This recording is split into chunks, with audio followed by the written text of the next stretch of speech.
Hello, hello, hello, everybody. Arsenal fan circle here. A little bit of feedback. Good morning, afternoon, evening. Pull up a chair, everyone. You're all welcome here. And yeah, it's good times right now. Arsenal growing in confidence. 3 wins on the spot, on the spin. Uh, got Tony here up top with me. Gary will be joining a little bit later. Tony, welcome. Hello. Say hello, Tony. Hello, Tony. We have because we close out the shows now. We say goodbye, say goodnight, Tony. So we got to do say hello, Tony. Hey, Matt and Sam, how you doing? Very well, thank you. Hello to everybody. Good morning, good afternoon, good evening, wherever you might be. Yeah, looking forward to this one. It's going to be good fun, I think. Glad you could Positive. join us. Glad you could join us. And Sam, there's been some requests for you over the last few podcasts. Well, where's Sam?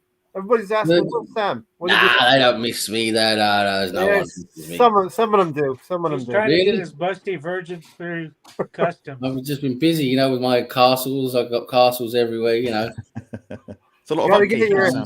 you gotta get your crib or your crypt just right. Yeah, I know. 'Cause I've got crypts everywhere. I've got to make sure they're all, maintained. All right. Well, seeing as Everybody missed Sexy Sam.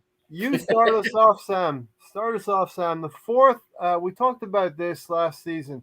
The fourth unchanged lineup. We're starting to get some continuity now in the lineup. Yeah. So Yeah. give us a brief synopsis of what you saw yesterday. Well, what we saw yesterday, I thought was another decent performance. You have to take into account that Leeds are absolutely crap.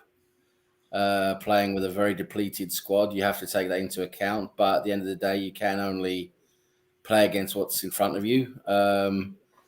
So taking that into account, I thought we had a decent performance. I love to see Martinelli sort of come into it a bit now, take his chances, show us more what we thought we had in him, which is great. Didn't miss Aubameyang at all. I didn't even think about him yesterday, which I thought was great. I don't think many people did. Shows you how little we are missing him, which is good. Yes. But yeah, just a solid performance, a solid win.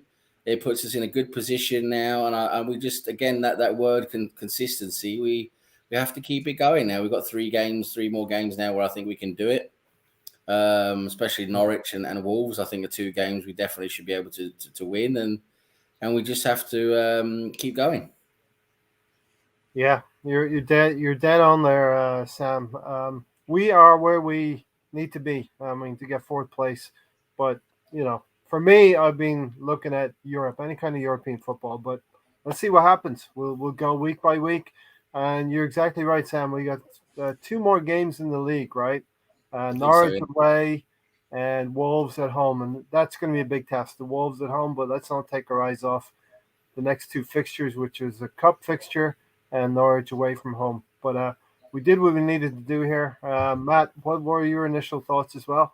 And very quickly, anybody new who doesn't know, Tony is in need of expenses, out of pocket expenses from the U.S. healthcare. It's not very kind to people, and he needs to raise some money. So please go to tonysnewleg.com. If you're new around here or if you know about this, share the information. Give him a seasonal donation as well. He'd really much appreciate it. But Matt, yeah, give us your thoughts about yesterday as well. Yeah, I think Sam's made some really good points. I think, to be honest, like you say, it was a depleted Leeds side, and we probably were expected to go on and win fairly comfortably. But do you know what? Exactly right. We can only beat what's put in front of us. We really needed to go and still put on a good performance. Away game, we haven't really performed particularly well away from home or got results, so it was still important from that perspective to get points on the board. Also got teams like those our noisy neighbours down the road. With games in hand. So, it's really important to get those points to kind of give us a bit of a buffer as much as possible, keep us in contention of those European places. So I thought we did well. I thought we did well. I thought second half we kind of tapered off a little bit. I think we not struggled, but we didn't have the same kind of intensity second half, which was a bit disappointing. But you know what? We pretty much put the game away. in the first half. So no, good solid win. Pleased with it. Some really good highlights from that. Obviously, like I say, with Martinelli bagging another couple of goals. Really pushing his case for being a key starter for us up top or down that left-hand side, because he's now, a clear goal threat. He seems to be healthy. He's performing. He's really putting his nose out to say, look, pick me. I deserve to start, which is great. And we're now starting to see goals across the team, which we need. And I know Tony, I think, has been pushing for that. So, no, it's pleasing. It's pleasing. We just need to continue with this now, like I say, over the next few games. I think Odegaard has been brilliant the last few games. That pass for Emil Smith-Rowe's goal was absolutely sublime, by the way. So no, very, very good. Lots of really good positives from that game. It's just the second half, we just wanted to see a little bit more of the first half continued. But apart from that, pretty good, I think. Yeah, listen, we have a lot to say. Of course, Odegaard had an assist as well for Saka's goal as well. Great. Yeah. His play, it's more than we could have expected from him this season. And we'll definitely have plenty to say about Odegaard. Tony, your initial thoughts on the game as well. And I think also after your initial thoughts, we want to get into what's fresh in the mind here. Harry Kane escapes again. But Tony, your My initial thoughts was, yesterday. damn, through balls work. We've gone for it forever. We start doing them. We start getting easy goals. It's amazing. Yeah. Even your friend Granit Xhaka, he's starting to read from the same hymn sheet. Yeah, he had one good pass there. Then he that's had a couple of mistakes to go with it. That's probably his one season assist, through ball assist from Granit Xhaka. But Sam, before we get into Leeds Arsenal, I didn't get to finish my thoughts. Well, Tony, you're Bad still right. talking. You got to keep going, mate. You got to keep it flowing. I have to pause for breaths. I can't keep going like It's you. an artistic pause. It's an artistic all right, you have to say, because it's the flight crew here, you have to say over. But I thought we did great in the first half. Had 11 shots on target, which was a Premier League record. Like I said, we should be getting anywhere 20 plus shots a game. Now we're getting there. Took us a while. Get a bomber rating out of there. Let the midfielders shoot. It's amazing what happens. Like I've said 2 years ago, we don't need a striker that gets 25, 30 goals a game. 15 to 20 is plenty. Spread the love around. But overall, first half, great. Second half, no energy. Kind of started letting them get back into a game, even though we had the 3-goal league. But it'd be nice to see us play a complete full game. We really didn't need to, since Leeds is depleted. But Sam said, other than that, it's 3 points we should have got. Ray's looking at his clock, saying I'm carrying on too long. So I'll shut up now. That was my cue. He picked up on it as well, Sam. Good one. Odegaard, as a puppet master, says Stan. But listen, quick word about Harry Kane. His reputation precedes him, and he gets away with stuff, Sam. Yeah, it's disgusting. The guy today, the clear red card, dangerous play. God knows what would it look like if Robertson had his feet planted in the ground. He'd probably had both legs broken. I mean, and the guy just gets away with it again and again. All that backing into strikers and knocking them over, they fall down and hurt themselves. He does that intentionally. He gets away with that all the time as well. It's disgusting. And then Robertson, yes, clearly does a rash, dangerous tackle himself, gets a red card, which is justifiable. But then you see Kane barely gets a yellow for what he did. It's just disgusting. This inconsistency we have with these referees, whether you can say it's protection of him or not, the level, the standard of refereeing is just very poor. It really is. Yeah, definitely. I'm a little bit minded of Game of Thrones. Harry Kane's quote would be, "I foul, and I know I can't get sent off." Instead of like drinking no things, Yeah. But Matt, Harry Kane gets away with it. Other players don't. Even as an isolated incident on its own, how that is not a sending off, it's as clear as day. It's baffling. You can't look at that and think anything other than he's protected. I'm not really. I don't like all these conspiracy theories about anti-Arsenal bias and all of this kind of stuff. But you just when you keep seeing it week in, week out, and these decisions and the amount of inconsistency, it's absolutely shocking. And it really does need to be independently reviewed. It needs to have an independent. It's awful. We need an overhaul. We need an overhaul. The whole the refereeing system we have. We need an overhaul. We need new referees. We need a new VAR. We just need everything. Everything needs to be gutted and put in there because it's just not working. And there's no bias against us, as I've said before. What you see is consistently poor refereeing in many, many games. It's just awful refereeing. The standard is terrible. It is. Can we go back to amateur referees? They did better. No, but the thing is, they're not. The referees are protected. They never have to come out and justify their decisions. They never have to come out and explain themselves. I can absolutely understand Jurgen Klopp absolutely losing his mind. And I don't know how managers can stay so politically correct when they come out and do their post-match conference. Because if that was me, I would be absolutely furious. Yeah. Regardless of fines, regardless of whatever, I would be just calling them out on it. Yeah, you're right. And they absolutely need to be, they need to be held to account because it's silly. If you go out and say something, you get punished. Matt. What's that, Tony? Sorry? Said he'd be broke by the end of the season with all your fines. The managers get punished for going out and saying something. It's ridiculous. Yeah, it is terrible. And they're given their importance, they are the only people really in that kind of position that don't actually have to justify what they do. They get lazy and they're in there, they've got tenure, they're there in their positions. They're supposed to be evaluated after each game, properly, and there is supposed to be a system of punishment where if you consistently perform poorly, you're supposed to go down to the championship and etc. But none of that seems to be happening.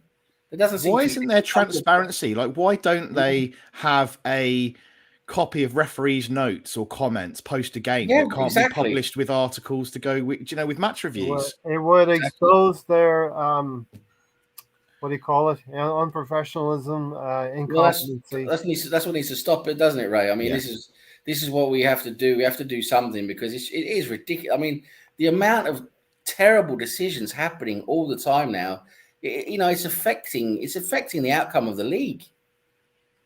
And not non-consistent as well, Yeah. Tony, in the first half, Harry Kane makes that challenge. It looks like a red to all of us, but there's no recommendation for the referee to go and look at it himself. In the second half, Robertson does something similar, which is dangerous play as well. That gets looked at and gets handled correctly, in my opinion. So there's inconsistency there. Yeah. To me, I still think on every red card and every goal scoring opportunity that gets screwed off, I think the ref needs to go look at the monitor. Don't see the point of having a monitor if you don't go use it. It's one of the tools the refs has. Needs to use it instead of relying on their buddies. Because it's other Premier League referees that look at it. Should be a group of people or the head of a FA or somebody like that looking at it. Needs to be people that aren't referees because they're just take up for each other. Don't say, hey, you fucked up here. They don't want to say that. You made a mistake. They usually let what happens on the field stand without reviewing it most of the time, and especially without going to the monitor to review it. And here comes Stan, I bet you. No, it's my hair, but his screen is dark. My hair at night. Power cut. He's a Batman. Don't forget. You're in the dark again. I live in the dark. Did Sam lock you in his dungeon? Is that what happened? Yes, he's in my. He's in his crypt. There's a CCTV from my crypt right now. Sam, you could have left a light. You could have left something. That's not fun, is it? Left him a bowl of water. Maher, are you there? Calling South Africa. Are you there, Maher? I can see something going on there. Yeah. There he is. Oh There my he is, the God. ghost of Christmas past. Is it Marley and what's it called, isn't it? From the Muppets. All right. So Maher, while you get settled in, we'll move on to Sam. Yes. Sam, yesterday we flew out of the blocks. We should have had a goal probably in the first 5, 6, 7, 8 minutes. Here, Yeah. you know, Lacazette has that chance at the start of right at the start, saved. Who else? Saka has a shot. He's played in by Erdegaard. Partey's Yeah. got a shot. So No, we're we prepping to started go. well. Got into the rhythm quickly. Dominated. I thought we dominated the game in the first half. Played some decent football. Yeah, wasn't really much to criticise at all. Really, a few sloppy passes here and there from a few of the players, but I thought overall we had a very good first half performance, and yeah, we deserved. Was it 3-0? I think it was at half time, wasn't it? Yeah. I think we Yeah. deserved to be 3-0 up at half time, and you want to push on from there really and try and get a few more goals. But you can understand why they take the break, the foot off the pedal. But yeah, no, we started very well. I thought like you say, we should have had a couple more goals there probably before half time. Tony's trying to refute that he has a basement with people in there. My non-existent basement is better lit than Sam's crypt. Yeah. Maher, you locked up inside a dungeon in Bleecker Street. I'm not aware of what Bleecker Street is, but anyway, yeah. We come out of the blocks. We're flying. Erdegaard, it's the front four again. The Fab Four, unchanged. Lacazette's bringing it all together. Saka on the right, Martinelli on the left will definitely get a lot of airplay today, and Erdegaard pulling the strings, as Stan said. Yeah, I love that comment from Stan with the Master of Puppets. I'm sure there's a Metallica for any metal fans out there with the Master of Puppets album. I'm sure there's a reference in there. Maybe he should be given kind of a theme tune, the Master of Puppets. Every time he scores or plays, he play Master of Puppets or Metallica or something like that. But no, he's brilliant. I really rate Odegaard. I think he... Maher grabbed a torch. How a torch went out. I think the case still stands with Odegaard that I think he's a little bit lightweight. I think quite a few fans have kind of picked up on the fact I think he needs to kind of either bulk up or just work on his strength on the ball a little bit. But in terms of his technical play, his vision, his ability to kind of pull the strings, he's fantastic. I think during his loan period, he showed that kind of quality that we needed in that area. And I'm really impressed with him. I think if he can bulk up and be a little bit stronger, or like Tony's mentioned as an alternative, or Gary, I think it was that mentioned as an alternative, either you're stronger on the ball or you're able to think a little bit more quickly and make those decisions quicker. So you're not taken off the ball while you've got it. Then he just needs to work on either. But he's brilliant. I think he's brilliant. And I think he's cementing himself as a really, really much needed cog in the wheels at the moment in this team. Maher got out of a basement. Out of a dungeon. Here he is. He's in the light. We can see your face. Tony, we saw in the last game against West Ham, Emile Smith-Rowe coming off the bench onto the field, scoring that goal, and the memes were Erdegaard and the look that he had from the bench. And when Erdegaard got back on the field against Leeds yesterday, he certainly put in a performance yesterday. Yeah, he put in a good performance. It'd be nice to find a way to get them both on the pitch, but the only way you're doing that's benching Martinelli on the left, which we shouldn't do right now. So, or if you give Saka a rest and move Martinelli over to the right, I think Saka needs a rest for a few games, especially with the fixture starting to pile up. But it's good competition between the two. I'd like to see them both on the pitch at the same time.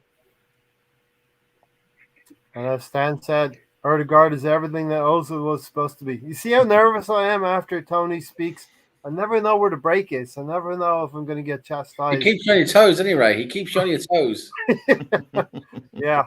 Another one who keeps you on his Yo, toes is South Africa. I'm not here. What's Big going up, on? big up, big up. yo, what's happening, my guys? Sorry, Yo, yo, yo. I'm on holiday in Durban at the moment, and this lodge Wi-Fi is a bit choppy. That's why I was in and then in the dark celebrating, and then all of a sudden there's trying to run some decent reception. But shout out to you guys, and shout out to the Arsenal fan circle family, everybody in the chats. What was your Yes, thoughts on the opening of the game? Lacazette threw on goal, saved. Melier saved by his feet. Erdegaard passed to Partey. Partey's shot actually on target. So we knew we were going to have a good game when Partey can get his shots on target. It's going to be a good day. That was I mean, Hugh. absolutely. We were relentless. We were relentless from minute one. I think, oh my days. And I know we're still going to talk about it and put the stat in, but what is it? 15 shots in the first half, 11 on target, the highest. Wow. Yep. Yeah, Jeez. 15 shots and 11 on target. Tony's been pretty big on those kind of stats. I wanted to see those. So the That's first what you goal. need to do. The first goal arrives in the 16th minute, Sam. We've seen the intensity of Martinelli and Lacazette in the latest games as a stark contrast to Aubameyang and whoever else would have been up there. They're fighting for second balls, and this is how Martinelli gets his chance for the first goal, Sam. Yeah, it was a really well worked goal, and I thought Lacazette did really well, and Martinelli took his chance very well. It was a nice finish. You know, he kept his composure, and it was great to see Martinelli start scoring goals again. You know, it's I think it's something we really need now that Aubameyang seems to be out of the picture. I think we need Martinelli to step in there and take those goals that we've been missing from him. And I just thought it was a well worked goal, and Lacazette in his position where he plays in that deeper It's on the role. right. Huh? What are you talking about? We've lost Mahir again. He's Okay. gone Batman again. he's talking in the dark now. But yeah, no, I mean, Lacazette in that deeper role, you know, you can argue he should be further up in front of goal, which I do agree with. But he seems to connect very well with the midfield and bring in the midfield around him. And yeah, as long as these midfielders take their chances, like we see lately, you know, you can see that it is working. But you're still always, in my opinion, you're always going to need a striker who's going to score goals, not just the midfielders. So to see Martinelli step in there and start taking chances like that, it's a great thing to see. Yeah, Matt, your thoughts on the first goal? I thought fantastic finish. Like Sam says, very, very well worked. I think with Lacazette, he's really stepping up. You know, in Aubameyang's absence, I think in terms of leadership and kind of pulling the strings from that link-up play perspective. Although, you know, the criticism is right in terms of him not getting enough shots in games and maybe scoring enough goals himself, but he's so important in how he brings everybody else into the game. And I think he's certainly someone who the youngsters look up to. I think Arteta deserves a lot of credit for what we're seeing from Martinelli now. I think that slow reintroduction, I think we've all been desperate to see more of Martinelli for obvious reasons, because we wanted to see this. I think if we're all fair, we've probably seen he was a bit like a kind of a crazed puppy chasing cars previously. Everything at 100%, like a terrier, just, you know, didn't know what to focus on, running after everything, you know, and he seems a lot more focused. He kind of tends to know when to run, what to chase, when his time is to go full pelt. And it's paid off. And I think clearly Arteta's been doing a lot of work with him in the background, and that's really now paying dividends. So that first goal, I mean, his finishing is top class. I mean, we've seen that with the goals he's scoring recently. He can definitely put the ball in the back of the net, which we need. You know, Aubameyang, you know, it's what we've wanted to see from Aubameyang all season, and he's doing the business now. So for me, he has to start games. You know, he's the one really out of everyone, apart from Emil Smith-Rowe, funnily enough, that is looking like he can actually put the ball in the back of the net, you know, in all sorts of different circumstances. So I was very impressed with that. And it just goes to show his quality, you know. And I think the fact that we pay 3 million quid for him, something like that, yeah, ridiculous. from like some second division Brazilian league or something like that. What a gem! What a buy. I think it was around 6 million, but still a snip. Yeah, absolute snip, and he's going to be an absolute superstar. So, yeah, impressive first goal, just great finish, looks fantastic for sure. Yeah, Tony, I think Matt has sort of put his finger on it there. Arteta's refined Martinelli a little bit, slowed him down, and channeled his energy into better movement, maybe. I just think he needed to be on the pitch. He should have been on the pitch more last season.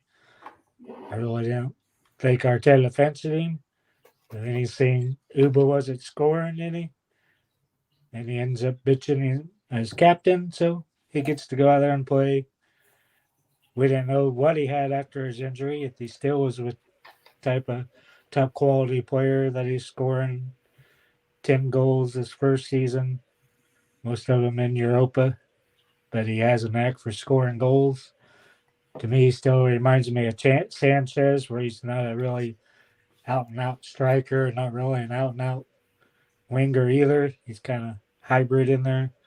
I think he can get you a lot of the same goals that Sanchez does. Just get him the ball near the box, and he'll go in there and score for you. Sam, Martinelli from Ituano, Brazilian 4th division, and yeah, I don't know. It was part of the previous regime. It was a spot. I think he came through Edu's network in Brazil, didn't he? Edu had done a lot of work there previously, working with the Brazilian national team, and I think he has quite a few contacts there in Brazil. And I think it was through that network he found Martinelli, and he was a bit of a rough diamond, hasn't he? That we've worked with now for a while, and he seems to be smoothing out now to more what we want. I think there might have been more of a plan with Martinelli behind the scenes than we're aware of. I don't think Martinelli's been frozen out at all. I just think he's needed time because he played in the Olympics. He needed a bit more time, and they've been working with him in a forward role, instead of like a wing role. So, I just think there has been more of a plan behind it than what we think. And now we're starting to see the results of that. And Aubameyang, unfortunately, has lost the plot completely. And now Martinelli can come in and capitalize on that. Yeah, definitely lost the plot. We sort of talked about this in the last couple of podcasts, that there was a plan for Martinelli to be introduced for the AFCON. But, of course, Sam, what's going on with Aubameyang has maybe, speeded up that transition just a little bit, Yeah, I think it has. He's probably come in a bit more sooner than maybe we would have thought, but I like it. I like what I'm seeing. I think he's shown he's got what we need. I think he's going to improve more, and if he can continue to score goals, then fantastic. We're not going to remember Aubameyang for long. He's going to disappear from our memories quite soon.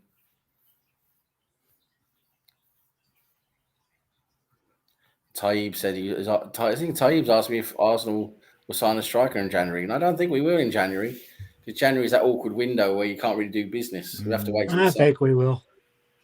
You got to remember, World Cup starts 9 months after the window closes. Yeah, but the teams don't do business in January. Teams don't do business in January because they're in the middle of their seasons. They don't want players to go in the middle of their seasons. I tend to agree with you, Sam. I tend to agree with you, but I think it's going to be desperately hard to get any kind of decent player in January at all. We were lucky to get Martin Odegaard on loan, which has helped the transition. We saw through the videos how he was treated maybe at Real Madrid, and that was a good thing for us, that he feels more at home now with us. But Sam, let's stick with Martinelli for a little bit. That finish from Martinelli really was Henry-esque. the most natural finisher I've seen at Arsenal for quite a few years. Yeah, we're talking about his second goal now. We curled it around the goalkeeper. We can do either or. The first one was the curl around the goalkeeper. The other one was sort of a lifted Dink over the keeper. dink Yeah. over Oh, okay, okay. It was so the first one was the curl one. Yeah. No, yeah. I mean, it definitely looked a lot like Henri, right? That's the goal Henri used to like scoring, curling it into the far post from the Even left. the West Ham one was so like Henri as well. Yeah. You know? No, he's a good finisher. You know, he knows where the goal is. You know, we saw that when he sort of came onto the scene and we gave him those few games with Emery. He scored goals then as well. Yeah, I think we might have another, you know, good striker coming in here. I just really hope for his sake he doesn't get injured, you know, because that's always been a bane in our side is good young players coming in and getting injured, which ruins everything. The I other think thing, if he can stay fit, he can be a very good. I don't think anyone's ever going to be Henri level because that only happens once in a lifetime, right? So. You know, but if he can be world class, that's what we want, right? I think he could potentially get to world class level. He's got the potential. Yeah. So, as Stan said, Martinelli's come a long way. The kid was playing keep ups with a watermelon just 2 years ago. Combine that with hanging out with Ray Powder and playing bowling. Don't have the watermelon that's infused with the alcohol, please, Martinelli. Just keep it at the bowling, right, Matt? Absolutely, yeah, absolutely. He's phenomenal, is Martinelli, and I think he is a bit of a club favourite, isn't he? And we all want him to do well. Like I say, I think, like Sam says, I think you're only going to get a stopgap in January if you do that. If you look for somebody, and I think if Martinelli wasn't getting opportunities and Martinelli wasn't scoring goals now, and and isn't doing what he's doing, then maybe we might have done something potentially. But I think now that he's hit a bit of a vein of form and we can see that actually we've got somebody who can fill that gap for goals, I'm not sure we will do anything in January. I think we'll wait until summer and give Martinelli just more opportunity to take a central kind of figurehead role up top, I think, or down that left-hand side. Gary slotted in at the bottom left. Gary. Yeah. So we'll give you a Reporting from second to Hybrid. get settled in, Gary. Tony, Martinelli. Funnily enough, Aubameyang was the player who welcomed Martinelli over 2.5 years ago to the club, and as things would have it, he's ostensibly going to be replacing Aubameyang. We can see maybe in this team now. Yeah. Like I said, they're both good out on the left. I really never seen Aubameyang as a straight striker. I see Martinelli as more of that than him, even though he does do good out there on the left. I wish we saw more of him last season. I think he could have played a lot more than he did. I still don't think Arteta fancies him that much. It just kind of circumstance forced him to play his hand and put him out there again. This is a lot like Emile Smith-Rowe narrative, right? Yep, pretty much. Now you have Smith-Rowe coming off the bench. But to me, Martinelli gives you more than Aubameyang does. Fights harder, goes out there. I'm not sure if I agree with Sam if he'll ever be world class. It's kind of be a toss up. You look at Saka, and every time you look at Saka, you can tell he's world class. Martinelli, more questions there. If he'll ever live up to his potential or not. I think injuries will hold him back.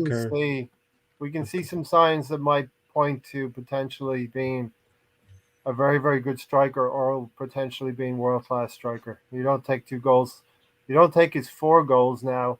All 4 of those goals, class. I've not seen him miss many opportunities.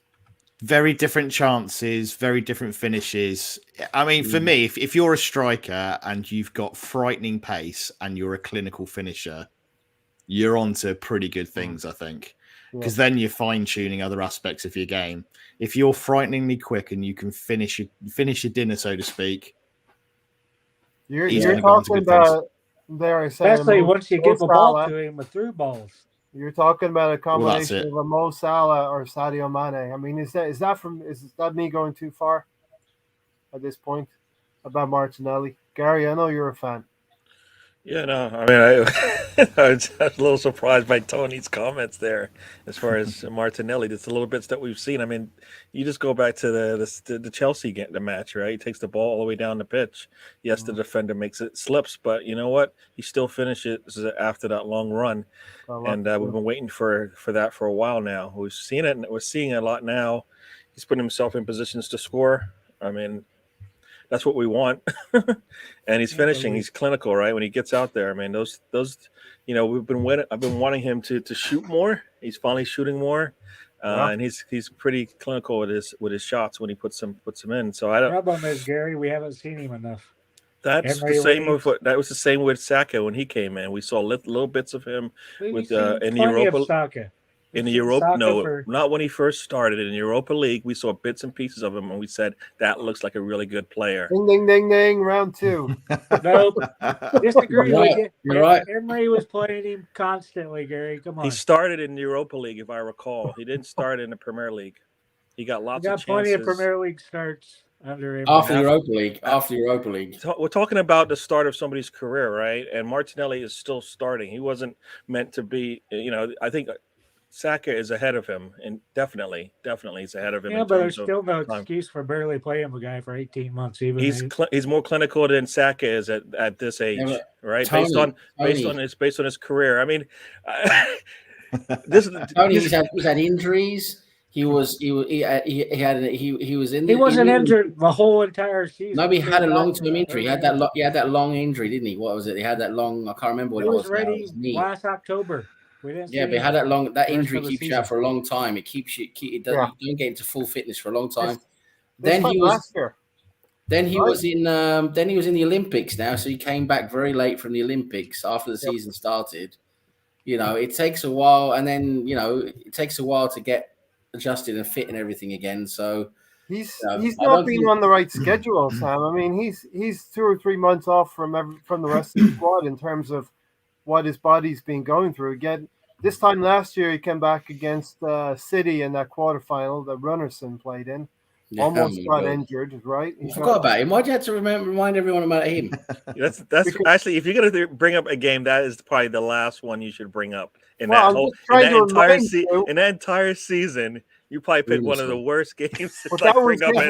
Do you remember back when? No, I don't remember that. That was when he returned. That's when he returned. Runerson's going to be a pub quiz question in about 20 years. Yeah. You know what? The one thing I will say about it in that game, in that game, the one thing I do, like I said, like you were saying, he came out there. He seemed to be the only player out there with he was going like 100% the whole time, and you're like, wait until he plays with the with the starters. That would be pretty nice to see, right? And he never got a chance too soon after that. It was out for a little while, but yeah.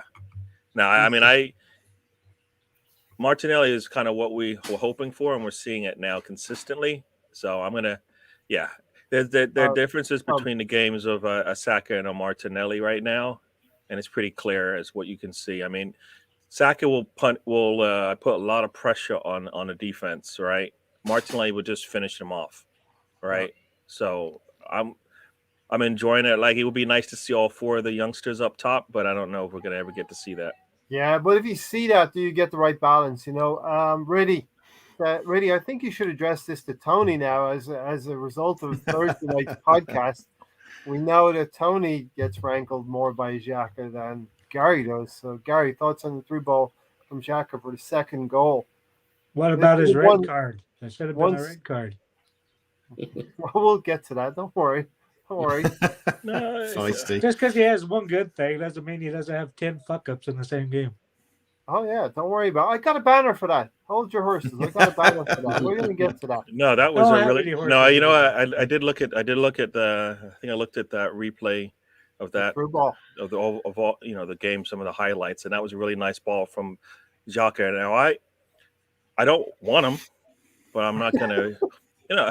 I'll be happy when we replace him for sure. Yeah. because Yeah. he's got his good and bad points, right? And we see a lot of the bad points, and his bad points always seem to lead to an attack, a counterattack, and maybe a shot from the other team. So, but no, that was a really nice, he's able to get to that ball. I think it was Saka that I think somebody put pressure on him, and he intercepted that ball and then took off and saw Martinelli there streaking and then put the ball in a perfect position. So yeah, you got to give him his props for that. He was really good in that situation, and he had just like the youth. He's got his ups and his downs, right? Yeah, But we're yeah. not expecting him to have downs like he does, and that's the problem. Is that supposedly he's a senior. We're supposed to look at him as to lead these players along, but he still makes some really poor judgments and poor his performances are just not crisp, right? So yeah, nah. I think you're right, Gary. To be fair, you kind of have. It's like anything; you just have to be fair and look at it from a balanced point of view. Jacques has definitely got his downsides. He definitely, like Tony says, for every good thing he does, he fucks up 10 times around that.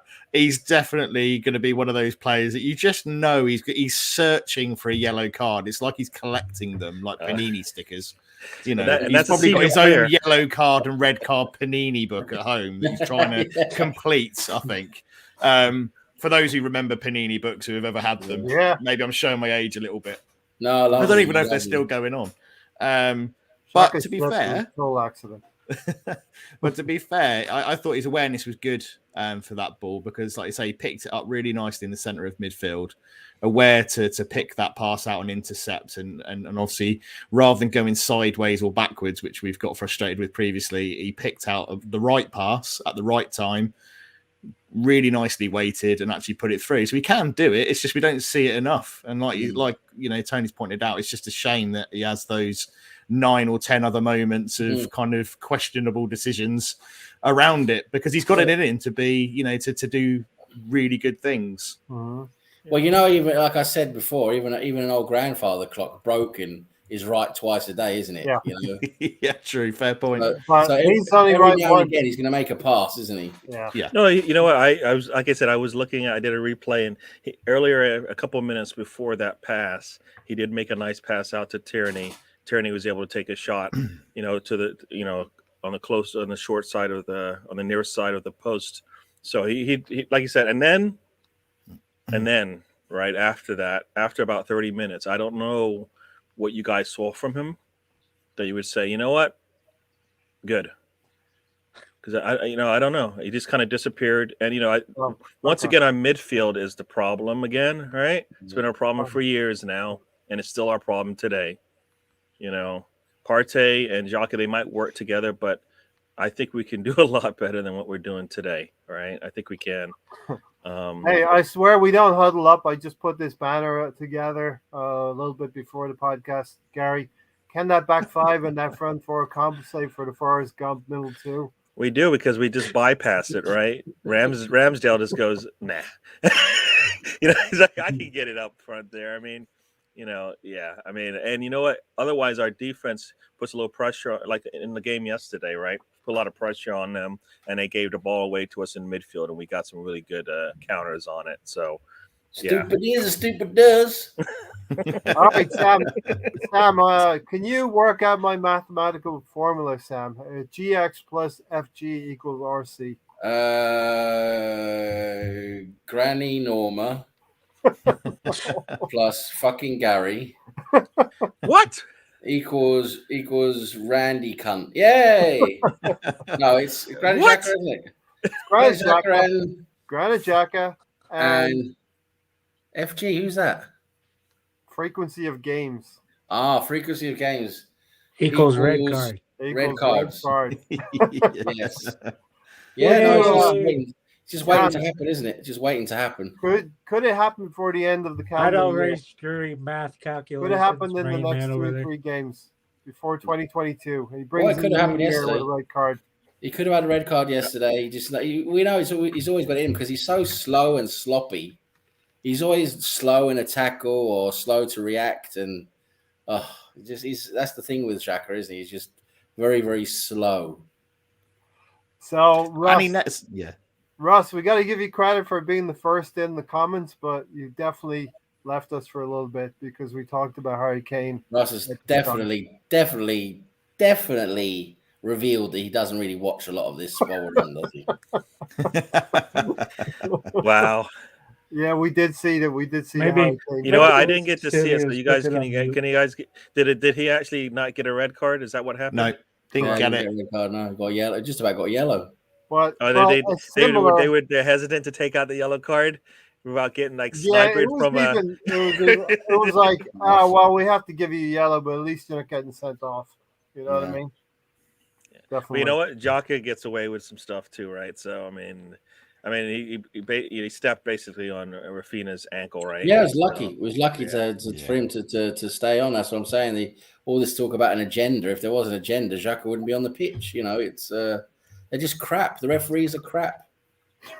Yeah.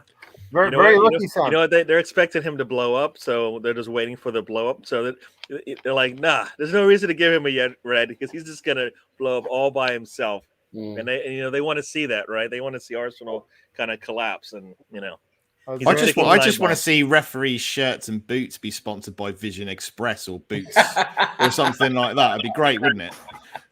some kind of mental institution or something like That that. would be like, giving the fingers to the rest of us. We're getting this sponsorship, but we're still as bad as ever. Rudy said the amount of space Leeds midfield get to Xhaka yesterday was enough to build. Yeah, they let him have a lot of space. And he can pick out a pass. He is supposed to be a professional footballer as well. But should have been sent off, and he was lucky because he was kind of like laughing, smiling about it in a sarcastic sort of way. And the referee, That's what it's like, isn't he? The referee at one point, I think, was like, "What are you laughing at? You're a very lucky boy here." And that's one of your senior leadership group, apparently. Yeah, we're supposed to be following his lead, right? Yeah. God. And in the film room tomorrow or today, Arteta's going, good play, whatever your name is. What's his name? Granite? Yeah. Good play. Nice X-Man. All he saw was the nice pass, and he didn't see anything else after that, right? So who knows, but we're moving different for sure. Matt, he said somewhere like he has an older brother, but he was always given the keys to the house when he was a kid. So he's always had that leadership. He's always who the world are you talking about? He's been trusted by every manager, hasn't he, to kind of be a leader within that. He's fooled every manager. That's what he's done. He's fooled every fucking manager. I don't get it. I think I don't know whether his international performances kind of cloud managers' judgments, but I cannot see it. I think he's very. What I think is with Xhaka, I think he's very vocal. He's a cheerleader, not a leader, Sam. He's very vocal, right? I think he talks a lot. He's very vocal. He comes across as a leader in the way he talks and approaches everything. But when you see the way he plays and all the stupid decisions he makes, you shouldn't have him as a captain. That's the thing, Yeah. Agreed. BX Gunner said Martinelli's father and players' impatience was starting to show. I'm glad he's playing and scoring, but teams will be sniffing around for his services. You know what? He's not for sale. That should be a big no. Don't even bother. Don't waste your time. Not for sale. Yeah. Although it's Christmas, there's no boy for sale. Remember how He's not for sale. Remember how Martinelli got his opportunity. Saka came off injured. He was frozen out. Fortune smiled on him. Pure luck. Sam Arteta designed Saka to get injured. Okay. That sounds like too much smarts, which I don't think Arteta has the ability to. He's had too much eggnog. Too much eggnog. I think that's just a little. That sounds like a mastermind, and I don't think we're at that point yet. Right? How do you mastermind something like that? I mean, Arteta's getting lucky that he has to move players around, and once in a while it clicks. Martinelli gets his time, and this is what we see. Russ Morgan loves Xhaka. He's big Tony, that one's directed at you. How is Xhaka not a leader, Tony? Open your eyes, mate. Well, you see what he does on the pitch. He's constantly fucking up on the pitch. I don't care what he does in the dressing room. If he's sitting there getting everybody a hand job, getting them in the spirit. I don't know what he's doing. Giving Arteta rim jobs. I don't know what he's doing. I Tony, don't see it on save the that Oh, clear chat for That's not Sam. the image I need to see in my head, Tony. Save that kind Please. of Not tonight, no. vulgar chat for Sam's channel. You and That's Sam good. get Save on that there and do Tell that. her for my Hey, you channel. asked me what I thought, Ray. I don't hold back. Hey, I'm gonna but mute myself for now, so people, I can't hear people any in of the the rest of that. chats, maybe Gary's joining, maybe not. We're going to do a Kahoot quiz a little bit later, have a little bit of fun. So I'll be handing out the pin a little bit later. Sam, have you downloaded the app yet, Sam? Yeah, I've downloaded the app. I'm ready to go. Well, I think I am. I've got it downloaded anyway. I will warn you, ready is the king. So just so you know, Ready, the bastard. you have to get the right answer and you have to be fast. And it's Yeah, let me finish my question. Right? color coded. Well, he's one of these Microsoft helpers, isn't he? So he fucking knows what he's doing. Tony, Can I finish my thoughts on Zach and Nabil? No, you can't. God damn it, you I can't. know exactly. Nobody wants to know. As soon as I mentioned the rim job, Ray shut it down. Oh, shut it I down. don't know what that means. Can we not even? Why are we It going means there? he's a very good drummer. Think human centipede. Ray's a really good drummer. Is that what? Is No, I'm saying James Granite's a really good drummer. Okay. Okay, Grant. On that rim all the time, you know. so yeah, It's Sunday, Gary, fellas. It's Sunday. so, Gary, we have to bypass the two in the middle. Then Partey has kind of joined the Xhaka. I don't think he's joining. We just don't have the Partey we signed up for. We got his twin. We got his shit twin. That's what we got. Like the wrong Toure. We got the wrong Toure. Apparently, we got another Toure on trial now. Oh, really? Colo was pretty good for us, though. We're not going to complain about Colo. No, absolutely not. Part of the Invincibles, right? We got a young one now. I'm not sure where he's in their family, but he's from their family, the Toure family, and he's young and he's on trial now with Arsenal. I was reading. As long as he's not his, as long as it's not his mum or his gran, I don't mind. Mind you, they might be really good. Who knows? Matt, Martinelli, pure finisher. I just want to stay with Martinelli just for a second more because he could transform our season. We're looking around. Oba's been crap for half a season here, and we're looking at something that could spark our season. It could be Smith Rowe last year. Like Smith Rowe last year. No thanks to Arteta. Again, no thanks to the manager. we don't have. Right, Tony. Arteta had nothing to do with it. Nothing. Wrote his name on the team sheet. The one thing we really lack and have lacked is that clinical finisher. You know, Aubameyang was that for us. You know, we have people in the team who can grab the odd goal, you know, maybe score 1 in 5 chances that they get. But we really miss someone who can, you know, put away 90% of their chances. You know. Yeah, but 99% of his chances were in the box. He couldn't score outside of the box. No, but we've just not had a real target man or someone that we can rely on to reliably score goals when they get in front of goal. We haven't had that. You know, it's all pot shots and the odd opportunity. And Emil Smith Rowe now is massively improved in that respect. But he's not, you know, although he's added goals to his game and that's great and we want him to do that, he's not there really as our out and out striker to rely on to score 25 goals a season. You know, we've missed a real central figurehead up front or someone who we can say, yes, he's going to get us 20 goals a season. And Martinelli could get us 20 goals a season. I think someone mentioned it in the chat. It might have been Riddy or the Assembled. And he absolutely could. He could, the boy can finish. You know, he's got pace in abundance. He's got an eye for goal. You know, the finishing, like you say, you know, is Henry-esque. And I don't want to get too hyped up and too carried away, obviously. And like Sam says, you know, you're not going to feel Henry's boots because he's a generational talent, but he can finish. Give him the ball in front of goal, and he'll 9 times out of 10 put it in the back of the net for you. So it's exciting, and I think it does give us a bit of hope for the end for kind of going forwards after Christmas.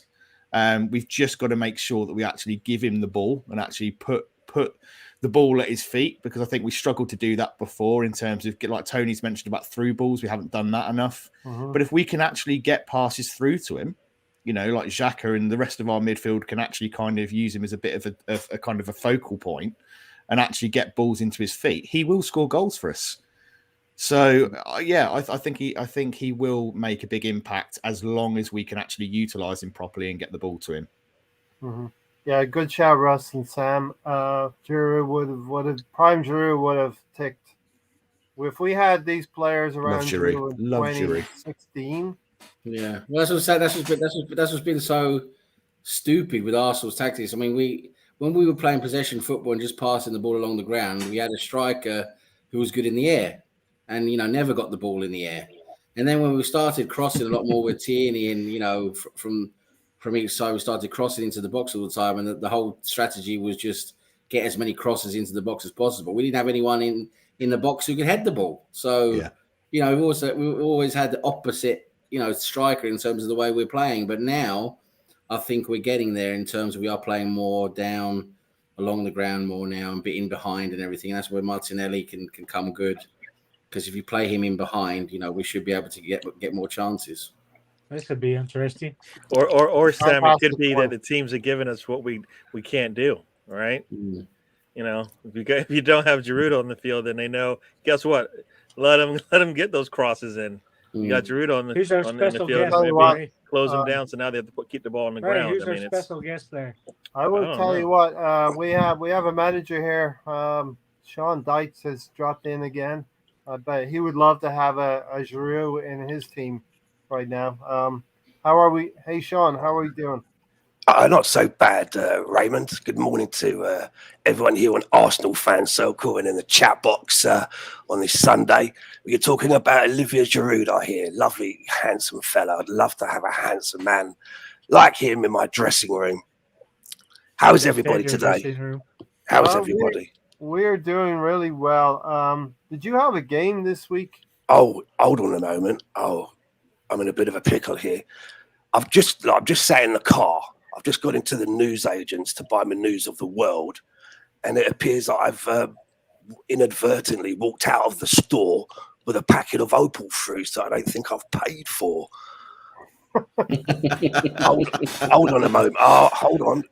The man from the shop's just come out into the street. Oh dear. Oh dear. He's shouting. Hold on. Look, hold on. I think I need to. Let me just get myself out of this situation a moment. He's done a runner.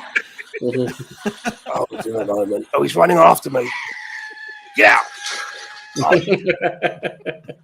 Hold on. I'm sorry about this. Oh, shouldn't get on the curb there. I must get off the curb. Oh, balls. I've got a tail on me now. Hold on. Oh, this gets out to the press. Oh, hold on. How many is behind you? Got behind him. This has gone very Grand Theft Auto. There'll be tanks and helicopters after in a minute. Oh, I think that's the fenders. Sean, if you're able to answer this question, Riddy is asking, were you in Birmingham when your game got cancelled, Sean? Maybe he's gone. I was going to say something. We're talking about the youth of the team, and the numbers 5, 6, 7, and 9 come to my mind right now, and those are the goal assist contributions from our 3 young players up top, right?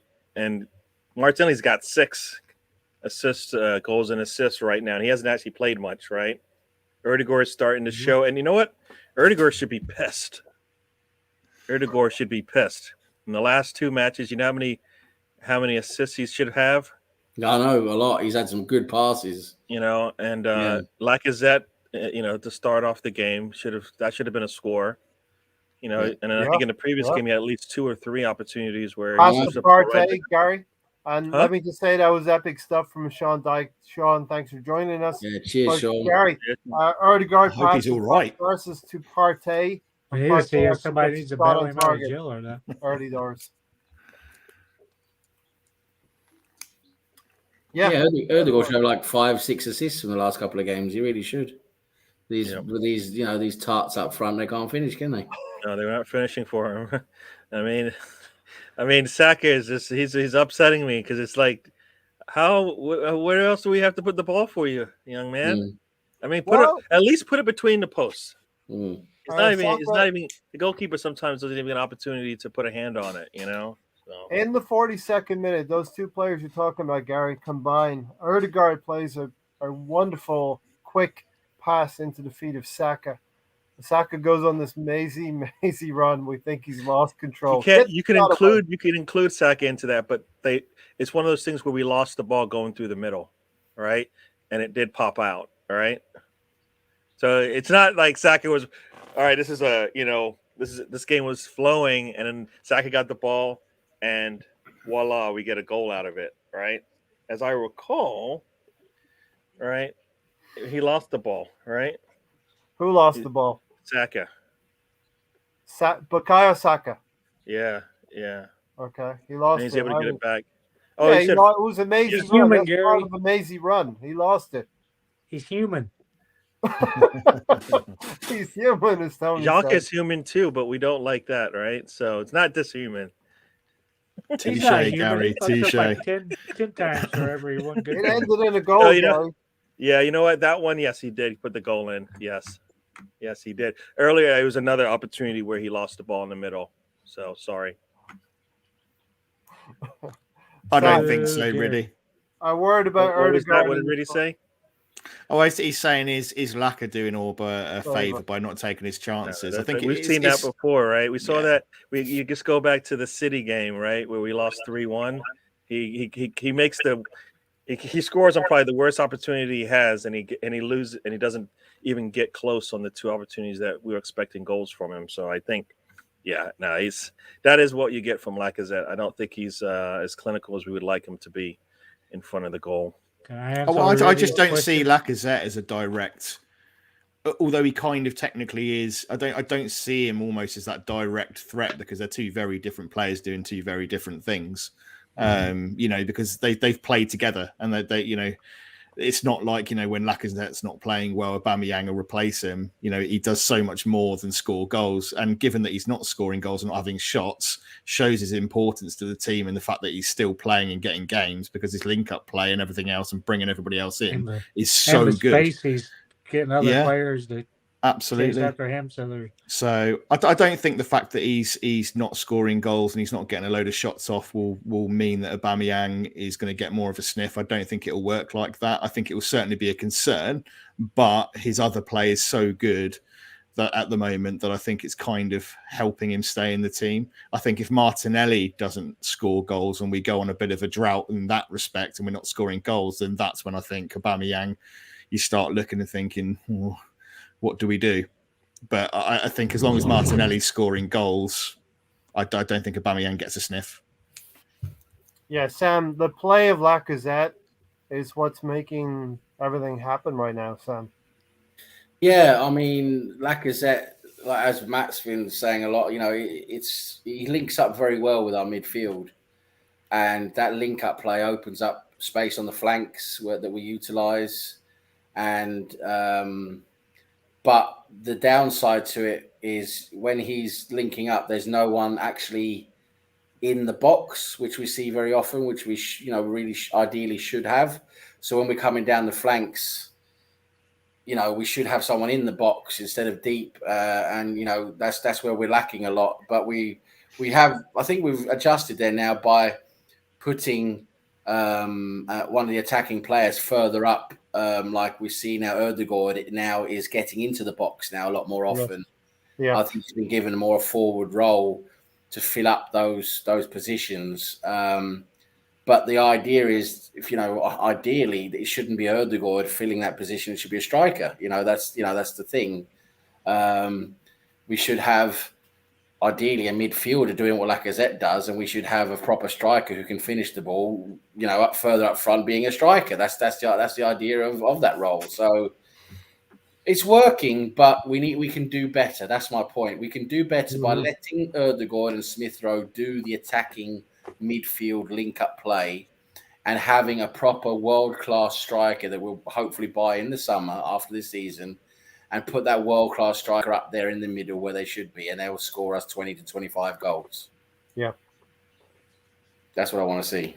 Brady said assemble. I think Lockett did really well to create space for runners yesterday. He's doing well. It's working well. It's working well for us. We're scoring goals, thankfully, because now, as we said before, we said we weren't getting goals from Saka, ESR, Erdogan. They weren't scoring goals. That's what we needed to see when we were in our dry period where things weren't clicking. But now, all of a sudden, they are. We're seeing goals from all of them now. That's the only way we're getting around this with no striker, is all those midfielders scoring goals. But we shouldn't really rely on that. Yes, we want midfielders to score goals, but we need to have a striker up front who is, the main focal point of us scoring goals. Yeah, for sure. Tony? Hey, Lacazette's doing the job he's supposed to be doing, that Arteta wants him to do, since nobody else can link up in the midfield, since Partey and Zaka are both basically shit. They don't help us. So Lacazette's back there playing deeper, getting the ball, creating more space. That's why you're seeing with through balls, because he's letting there be space on both sides. It's why the games are opened up. It's why we're seeing more goals scored. We went from -4 goals to +3 in no time with him in there. So he's doing his job. Yes, it'd be nice to see him up front, but this is what he has to do now. We don't have the striker to sit up there. I'd like to see what would happen if he played Odegaard and Smith Rowe both and let Lacazette play more forward. But I don't think we're going to see that. Arteta's I keep going with this, and hopefully it works.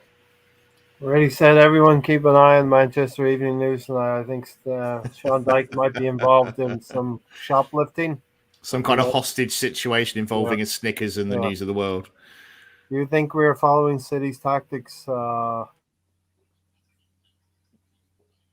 saw that today. I was listening to some stuff, and City, as everybody knows, doesn't really have a true out-and-out striker. So, what difference does it make where the goals come from? If you've got a style of play that lends itself to multiple players, maybe getting opportunities to shoot, and that's what we're seeing, right? I mean, we've got at least 4 goals from our youngest players on the team. I mean, so what's the problem? If it's working, and also we have Lacazette is out there. He's not like an Aubameyang out there, and we're basically playing a man down because he can't be part of the way that the team's playing. So what's the problem? I don't see a problem with this having to change. I mean, we need to get better, and we need to have more depth. If we do get a striker, that will be a plus. Right now, do we have one that fits in? I don't think we have a striker that fits in with what we're trying to do anyways, because we have no midfield, right? So you take Lacazette out of there, and what happens? Then we're back to square one again, trying to get the ball, trying to control a little bit of what's going on in the middle of the pitch. It doesn't happen as much because those, Partey and Xhaka just aren't getting it done the way we want. So I think Lacazette definitely works in what we're trying to do today. Can we do better? Definitely. Will we find a player in January? Probably not, right? And if we do, it's going to cost us a lot of money, and I don't think we really can afford to do that. I don't think it's probably prudent to do that. I think we've probably got more than enough players to fill the spot right now if they really went into it and looked into it. So, the trick now is just to be able to get those players to continue to play, but also to get the necessary rest, because I just don't want to wear them out, because right now, you bring Milsrif Rowe just scores. Doesn't matter if he starts, doesn't matter if he comes off the bench. So, it's really nice to see. Martinelli looked like he had a little cramp in the last game, came back this one and looked okay. Lacazette at some point, I think, will wear down. So what do we do? He'll probably won't play on Tuesday, so we'll have a whole week off, right? So we should be good there. Well, this is where it's going to be interesting if, like Russ has said, apparently they're having an emergency Premier League meeting tomorrow to discuss a break over Christmas. It's a bit of a double-edged sword, that, isn't it? Because if that does happen, you can rest players. Everyone kind of gets to rest their legs a little bit, which is a good thing. But then you kind of interrupt your flow in your run of form, don't you? You know, when we're starting to pick up a bit of momentum and we're looking good, suddenly you hit that break and, you know, you put the handbrake on it. So I'm not sure how I feel about it, to be honest, you know. Yeah, to some degree, something was going to happen because they can't just have teams with 4 games in hand, which was almost a possibility coming through this weekend that teams could have had. I mean, I think it's just 3 right now, right? For the Spurs, they might have 3 games in hand, right? I think right now. Yeah, so I think it is 3. At some point, you can't. You never make up that. You know, if everybody is ahead, you know, if you're ahead of somebody by 4 and 5 games, it's just it gives somebody an opposite, you know, I think what's called an advantage, depending on where you are on that and how your team's playing. And I think everybody should be playing under the same kind of situation when it gets to this point. Plus, except for Spurs, because who cares about that lot? But an AFCON's coming up, right? So if that actually goes through, right? I mean, it doesn't. I don't think it affects us as much as we thought it would, right? Aubameyang goes, so what? Partey goes. Sambi is supposed to replace him anyway, so we should be good there, right? El Neni, we can find somebody to come in and fill that spot, I believe. Yeah, I can do a job. Maitland-Niles Pike could help out if we really wanted to stretch it. Ray's back. And then who else do we have? There's 4, right? There's 4 players leaving us. Who else am I thinking of? Sean, is it? Hang on. We've got an update, a live update. Sorry, lads, my situation has really escalated here, and I'm in a bit of a jam, so I don't think I'm going to have a proper chat with you this week. Hold on, I'm returning fire. I just want it known, I just want it on the record that I did not take those open fruits on purpose. Anyway, I hope you have a good show, and I'll try and speak to you again before Christmas. Oh, don't get shot. Oh, Hope you change change magazine. Change magazine. All right, I had a power cut, so I don't know if that had anything to do with Sean Dykes doing that to me, but thanks for carrying on. Keep on going, Gary. You're doing great. Keep on going. Sorry, can I just say I'm amazed that as a northerner, it was a packet of opal fruits and not some kind of steak and kidney pie or something like that. I mean, fair play to him. He's trying to be a bit healthier and he gets punished like that. Unbelievable. Unreal. Yeah, no, we are playing well. I think that's a Welsh city, isn't it? It's what? That always put on Ray's put on the screen. There's the name of a Welsh city. Yeah, so basically we're doing what we need to do, right? We're winning games that we should be winning. Yep. Apart from we're also taking advantage of teams where they're kind of lacking. All right.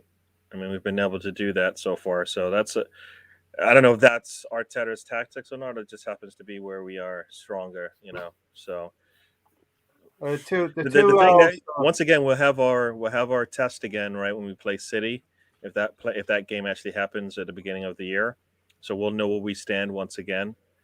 All right, we'll have our full squad. We'll be healthy, and I think before that we're going to face Wolves on the 28th.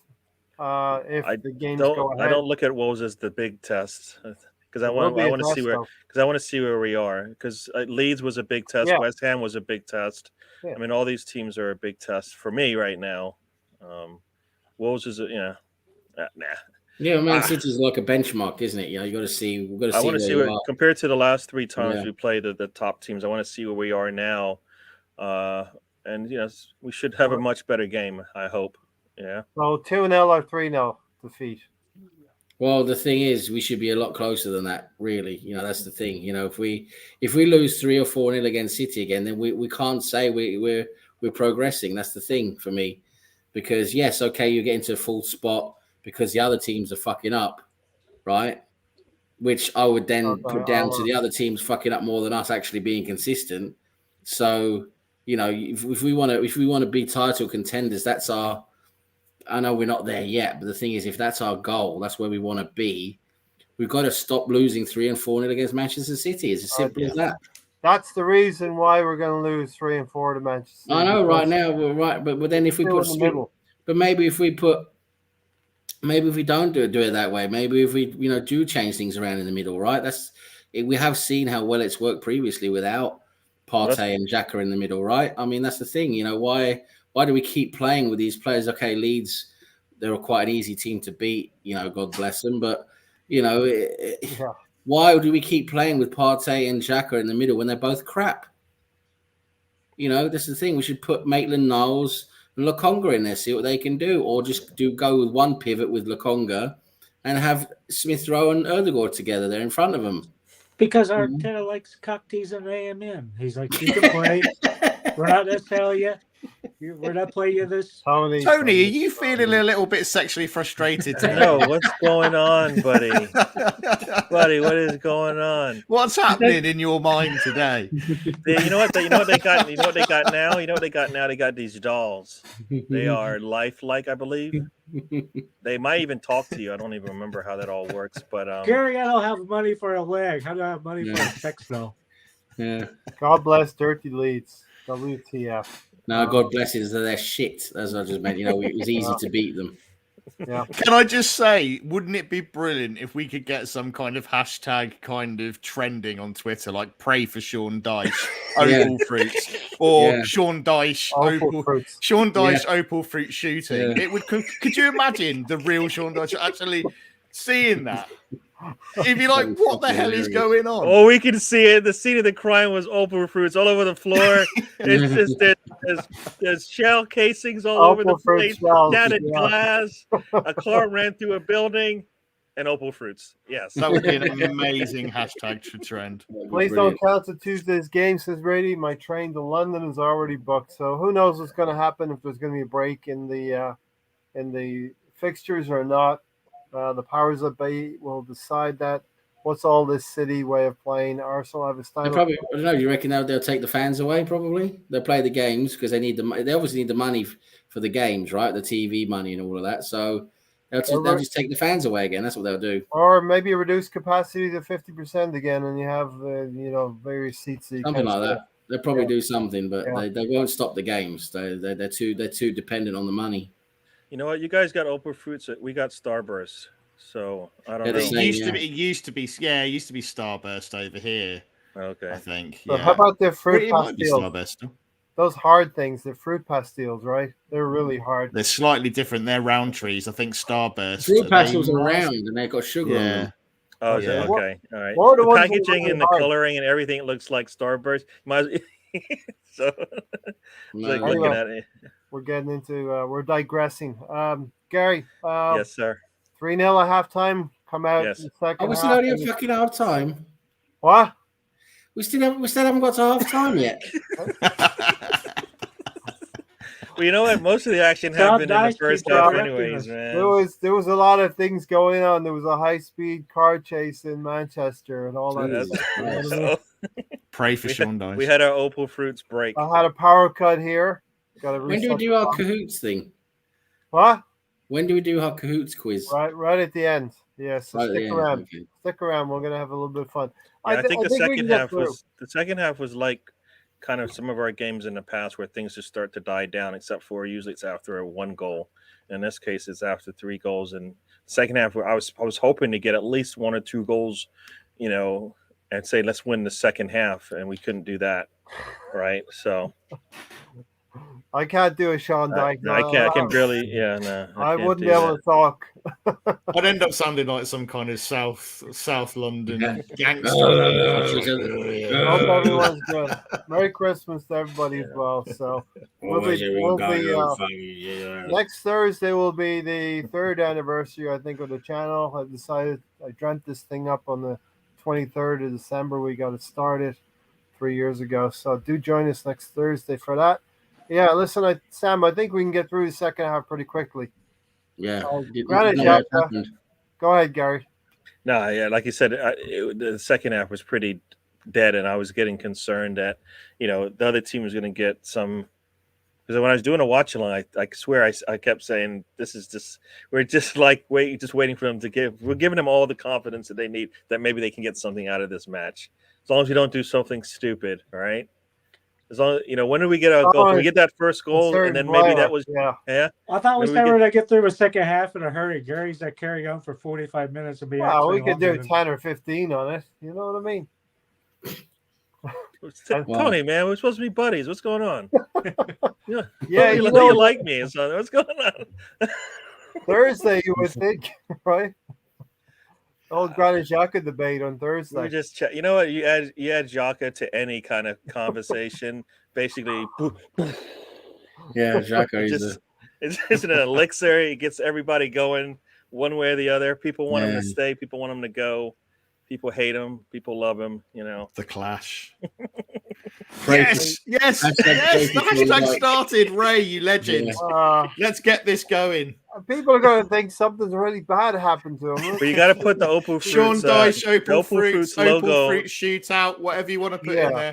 Sean Dyche, pray for Sean Dyche, Opal Fruits. Opal Fruits incident. Sean Dyche, Opal Fruit shootout, whatever you want to put in there. No shootout. No.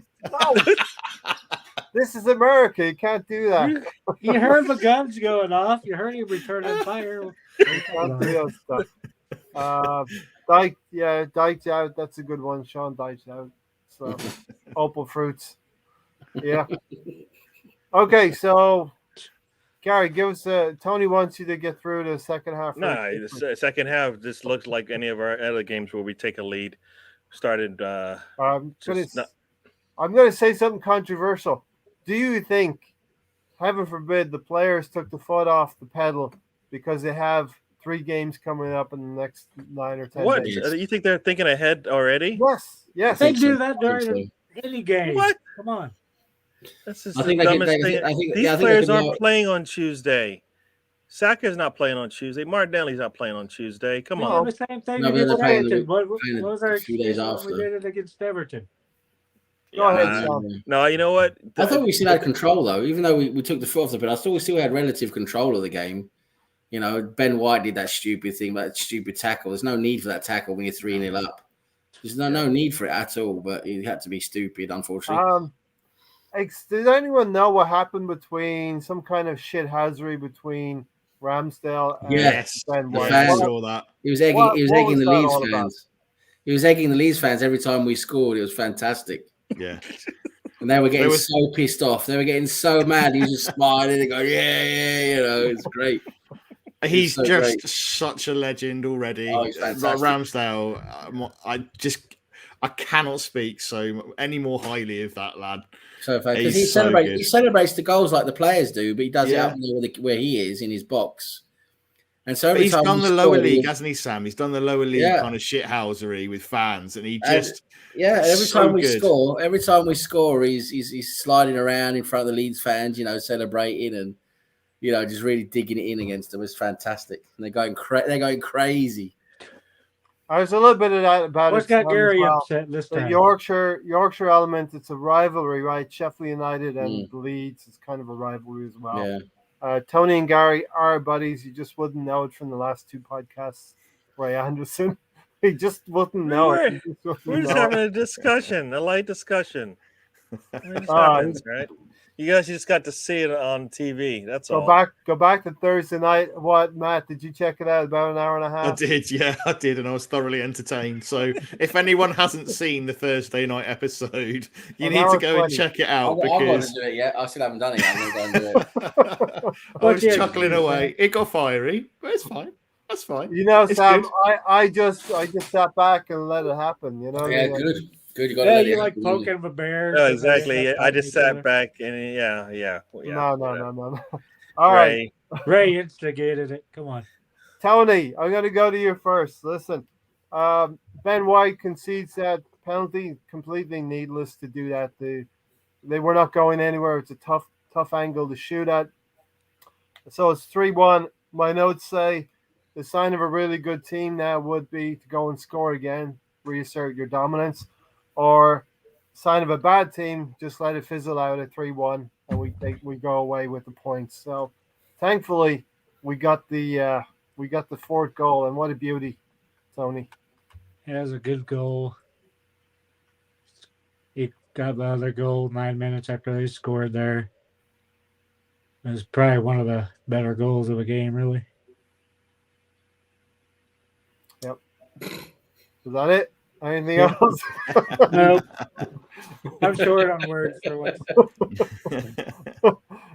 You see what I'm working with, Sam? I never know. I know as I'm saying, and the thing is, you're going to start talking again, and then he'll come back to another point when you I start know talking. this guy's. He's like 5 minutes after the fact. It's like, come on, dude. I set traps. He set traps. Is that you catch your He dinner? did. He That's set why you're traps. starving, man. He said bear traps. Sam, a great pass from Erdegaard to put Emil Smith Rowe in, but the movement. Damn is there. straight, boy. Damn straight, boy. No, when he picked up that ball from just inside, I guess a couple yards inside the midline, and just started taking it down the middle. He could see it just open up. Emil Smith Rowe did what he's supposed to do: stay outside for just enough, and then cut inside. And voila, a little chip there from Emil Smith Rowe, and chip there from Odegaard, and then ESR does what he does. Sam, where was this Odegaard the finishes. first 2.5 months of the season? Where's what? I was Settling. asking Sam where this Odegaard was the first 2 months. No, of the the passes were there. There was nothing at the end of them. That's the thing. Yeah. That's the thing. People don't see what's going on until there's an actual finish there. That's the thing. Mm-hmm. But he's been the most. I don't know what it is now, but I know like a couple of games ago he's been our most creative player statistically. Yeah. So you know what, his passes in the early days were not as close. We're not in what I would call scoring areas of the pitch where good things were going to happen. he played further back as well. Yeah. Another thing was he was put further back. He played further back, which means you're passing to players who they're not in scoring positions. Yeah. But since he's moved further forward, that's where he's better. As I said, he needs to be in an attacking role because he finds runs and channels. He opens up attacks. If players run, he will find them. And there was two or three other chances missed by his good passing into channels and in behind that got missed because the forwards weren't up to it or whoever. Is he Sam? Is he being helped a little bit by Lacazette knitting the play up as well? Yeah, I mean Lacazette comes deep and will maybe do a 1-2 with him or whatever, and it frees up some space on the flank. But it definitely that helps. But then he'll run. Then Erdegaard becomes the guy who runs into the box, as we said, in the forward position. Now he's running more into the box, and he's scoring goals now. And he could have scored another goal as well. He had a decent finish. I can't remember if he got saved or he missed. I can't remember. But there was another chance there that he shot in the box. Mm-hmm. I mean it was he's adding goals there now and assists. So yeah, he's doing his job. He's very good with forward play, very good with link up play, and but he's at his best when players are running into space and running in direct towards the goal. He will find you in space or in a channel. That is what he's good at. If you passing sideways and backwards is not really what he's there for. But this is the thing, Sam, with Odegaard, is that this is why I think it works quite well with Lacazette, because Odegaard's not the type of guy to go out and search the ball out and actually go and win tackles necessarily. He needs to have the space created for him to play into and actually play around. So I think Lacazette does that really well and gives him the space to be able to move in and actually pull the strings. So I think it works really well from that regard. He's been fantastic. I think, like you say, he's creating a lot and he's doing a lot. He can't finish, his own crosses and balls, can he? Yeah. So at the end of the day, he can create and put as many balls through as he can. But unfortunately, it just means the players that he's actually trying to connect with just aren't, unfortunately, always hitting the spot with what he's providing them. But like I say, he could have so many more assists. Really, he should. Many more, he could, and he should have, really. I think we should get 10 spots for the Kahoot quiz coming up in about 5 minutes. I'll be releasing the pen for you all to get in there. Great goal from Emil Smith Rowe, Matt. Let's have a quick word about Emil Smith Rowe. The ball sits up. Erdegaard is a feeder, right? He gives the ball on the plate, and Emil Smith Rowe, it pops up, it bounces for him nicely, just for a volleyed finish. The quality of the ball through was absolutely sublime. Like the weighting on it, everything about that ball was perfect, and it had to be for Emil Smith Rowe to put that away. I thought it was brilliant, and his vision was excellent because he made that decision very, very quickly and saw the run and anticipated where Emil Smith Rowe was going to be. And Emil Smith Rowe I'm so impressed from the improvement in his game in terms of his ability to be in the right place at the right time, make the right kind of runs, actually not sticking out on the flanks, actually coming inside, giving himself the opportunity to get on the end of balls and the end of what other players like Odegaard are going to provide him if he's there. He just absolutely is now in the right place at the right time, and he's getting goals now, and his finishing is actually really good. He really could pick up quite a few goals throughout the season if he continues to do what he's doing. And you have to give credit to Arteta for that, because he didn't have that to his game before. If in my I've got this little image in my mind. I would love to see if we played with a single pivot, like with a Lokonga or maybe a Partey if he can get his act together. Mm-hmm. And we play ahead of them with Smith Rowe and Odegaard in more attacking positions, linking up with Lacazette up front, where Lacazette's coming deep, linking up, and you'll have Smith Rowe and Odegaard running into the box. And you imagine if you've got Odegaard and Smith Rowe linking up and running into the box, and both of them finishing better and getting onto finishing opportunities, we could see both of those guys scoring a lot of goals. Really, yeah. Already 11 for the season between the two of them, Odegaard and Smith Rowe. Well, that's very good. That's very good. And this is what I love about this team now, is that where we've become unpredictable, which is scary for teams, because you don't know where you've got a threat all the way across that front line now. Excuse me. Whereas previously we were pretty much, it was just Tierney down the left-hand side whipping balls in. And it was just very much Tierney, Emil Smith Rowe, or Tierney and Pepe when he's playing down the left side.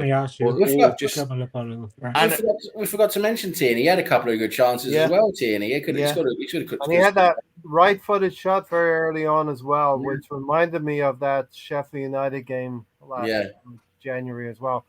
Okay, Tony's we'll start off, Gary. Who's gonna be your Don Juan man in the match, Gary? Odegaard.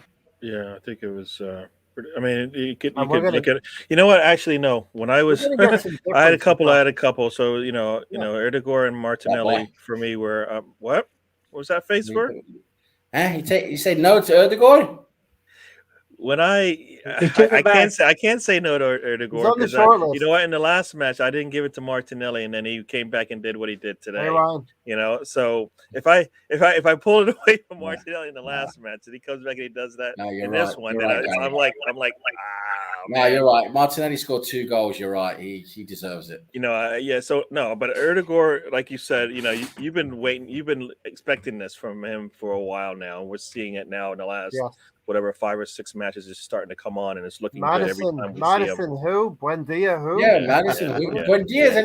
Buendia. No one heard of him anymore. No, for me, Martinelli gets it because of the brace, but Odegaard is really close. It wasn't like I agree. You can give it to either one of them, and you're not going to feel bad about it. I agree. Martinelli gets it for his brace. He had a fantastic game as well. I'll second or third that Martinelli. There's a bit of a debate of whether you have a mercurial talent who's playing for the whole game and plays well, like Odegaard, or you have a natural finisher who wins the game for you. It's hard to balance between the two. If he had scored another goal, he would have been out. He should have been off the pitch soon, and then it'd be no different than what probably happened. The way the game kind of started to die down. I think Leeds was starting to wear down on Leeds. You could just tell, they just had no answers for anything we were going to do in that match, and it just wore down, and the game got really ugly and sloppy, and someone was bound to get hurt or something like that. You're right. Lucky we got out of there without any injuries, because a team that's being beaten 4-1 and demoralized can possibly give you an injury just because they need to put some effort out there. And a word for Bielsa. Listen, he's going to be all right, and his injuries will clear up, and they will be in a position where, his job will be a little bit more safe. Matt, your contenders for man of the match? Before contenders, there's a few. Before Tony tells us what it was. I think, contenders. I think certainly Martinelli. I think Odegaard that we've mentioned already. I think Lacazette as well. It's almost kind of he plays a bit of an unappreciated role sometimes, and he played extremely well and allowed a lot of that play to happen. For me, though, to actually get it, I think Martinelli gets it for me. Like I say, scored a brace, 2 really good finishes. He's consistently doing it now. And he absolutely thoroughly deserves it because he's really taken his chances now. He hasn't had a lot of minutes, hasn't had a lot of time. He's been given this opportunity to shine, and he's absolutely grabbing it with both hands. So for me, 100% Martinelli gets it for that game, I think. All right, Tony, who's the man in the match for you? To me, there's 4 players that had an 8, one that had a 9, one that won't get hardly any mentions that had one of his best game is Kamiyasu. Yes. Yeah. Fair point. Very good. Lacazette was up there creating space. Odegaard was up there beating everybody. Saka had a really good game, but with the 2 goals, Martinelli was the man that changed the match. So Martinelli. Martinelli, almost, well, it is unanimous, right? It's great when you don't have one candidate that's just Ramsdale, because that means we're hanging on for dear life. And Ramsdale is your man. Can you mute that damn music, Ray? What? Mute your freaking Kahoot music. It's annoying. I don't know if I can mute it. You can mute the tab. It's kind of Christmas music. No, you know what, Tomiyasu, when he went up, and I think was it Harrison, or is it Harrison that basically tried to play him in the air, came down hard, and that was basically it for the game for him, if I recall. Yes. There's his game basically after that just went downhill. He ran into Tomiyasu in the air. Nah. Yeah, he had a really good game. I think there was one play I think it was in a corner where he basically, you just shut it down. He looked really good. I'm loving the creativity for the Kahoot. Sam the GOAT, is that you are the GOAT or the greatest of all time? Greatest of all time. Ramiyasu, Matt. I like that one, Ramiyasu. That's shipping the name. So we got 4 names in. We'll give everyone a little bit more of a chance to get in. Like Gary, maybe. Why do I only see my name? Where's your names? I'm the host. Yeah, I don't know if I'm going to be able to stay online with you guys. I got some family things I'm going to have to do. So. Bielsa reminds me of Jack Duckworth. 100% does. 100% does. He's like his clone. No problem, Gary. No problem. If you've got to shoot off, it's fine.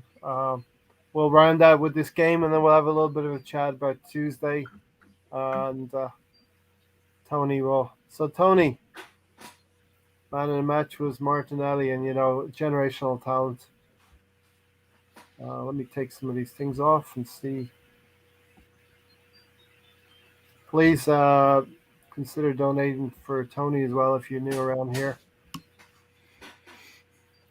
Okay, so we have 6 in the house. There's 4 more spots. Come on, everybody. Ray Anderson. Get Kahoot downloaded and get on it. It's good fun. It's a little bit of fun, yeah. I'll give it another minute. How are you going to do, Sam? You're going to be good at this. Oh, we're fucking excellent. Sam's gonna smash the life out of it. He's gonna be thousands of points. I mean, if you put Sam the GOAT in there, you have to back it up. Sam the GOAT.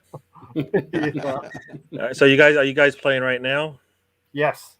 I've got a feeling it's going to be a Sam and Riddy face off this evening. I'm going to let you guys go so I don't hold you up because all right. I'm going to have to go. But sorry, I came in late, but I got to go early. So good to see you, Gary. See you later, dude. Roadrunner Part 2. I'll talk to you guys later. Have a good night, everybody. Thank you for showing up. Cheers, Gary. Good to see you. Yeah, we'll see you on Thursday. I'll see some of you on Monday. So see you then. Good night. All right. So what have we got in here? We're going to run with the 6. You ready? Here we go. We only got 6. Yep. Only 6 takers. 13 of you watching. Like every podcast say, 13 of you watching and only 6. Disgraceful. Get on it. All right. Get in. You've got 60 seconds. Here we go. Yeah, give him 1 more minute to get in. Come on, everybody. The pin is in the chat. 3721967. That's 3721967. The pin for the quiz on Kahoot. I was expecting you to finish that with 1066. The Hastings Direct. All right. Ramiyasu. We are going to start. Right. 10, 9, 8, 7, 6, 5, 3, 2, 1. Go. Should be a bit of fun. That's all it is. It's color coded. Martinelli goal against West Ham was assisted by which player? Xhaka. This is the Martinelli goal against West Ham. Xhaka, Laka, Saka, or Partey. The Martinelli goal against West Ham in midweek. Damn, boy. Yeah. There's some difficult questions out there, boy. You have to access your memory a little bit between West Ham and Leeds for this quiz here. One more quick, get your answer in, the sixth person. And that might be Tony. Three correct answers of Lacazette. Whoever picked Xhaka, shame on you. Whoever picked Saka, shame on you. Ray Anderson off to the lead. Sam the Goat very close behind. In second, Rids. This is what Rids does. He lulls you into false sense of security.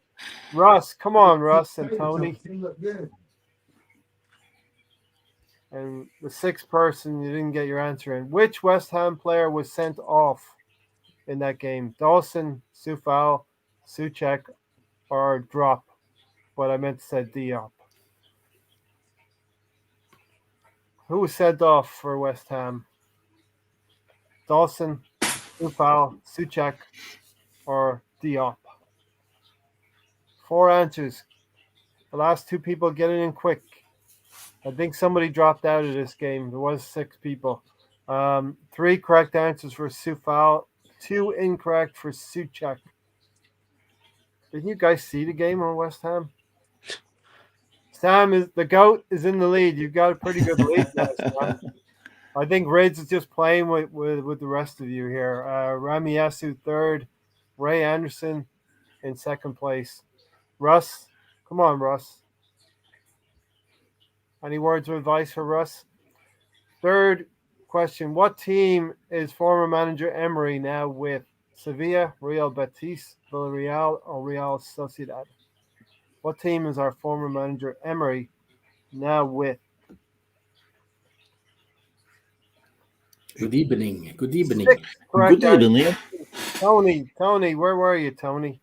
I think you joined the party late. 6 correct Yeah, answers. somebody rang the doorbell. Villarreal. Oh no, we're gonna have a steward's inquiry from Tony. Sam the Goat has a streak of 3 correct answers in a row. Smashing the life out of it, Sam. We knew this was going to happen. Don't let Sam win. Come on.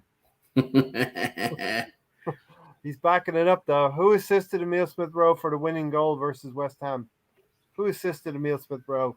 Partey, Saka, Tomiyasu, or Martinelli? Who assisted Emile Smith-Rowe for that winning goal in the This is all fucking West Ham. against West Ham? Yeah, there's a mix. Partey, Saka. 6 person, get your answer in quick. 1 incorrect for Martinelli, 5 correct for Saka. Of course, dragging Declan Rice out of position. Here comes Rids now. I think Rids has given himself some competition here with Sam. Don't let him off. Don't let him win again, Sam. Matt, you're in third place, about 100 points behind. But Sam, you got a 1,200 point lead here. It's doing well. You're like 3-0 up at halftime, Sam. That's lovely. 5 out of 10. What nationality is Marcelo Bielsa? Chile, Argentina, Spain, Brazil. What nationality is Marcelo Bielsa? Oopsie. Why hasn't he learned English? Oh, no. Because Why did I put he's that? too good.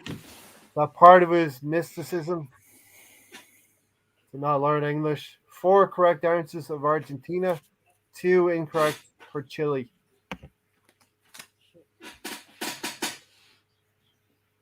Sam and Reddy. Reddy's about 1,100 points behind Sam. Matt in third place is between you and Reds for second, maybe. Tony, where are you? Sam the Goat has a streak of 5 correct answers in a row. I like the graphics. It's very seasonal. Which Arsenal player had a loan at Leeds for their promotion season? Balogun, Nelson, Martinelli, or Nketiah? Which Arsenal player had a loan at Leeds for their promotion season?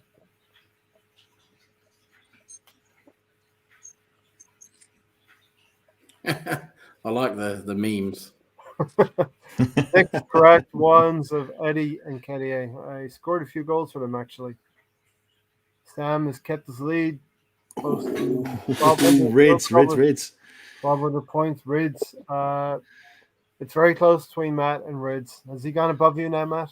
He has, yeah. He's been there I've been chasing the whole time, I think. Sam has. Most people stop ringing my fucking doorbell.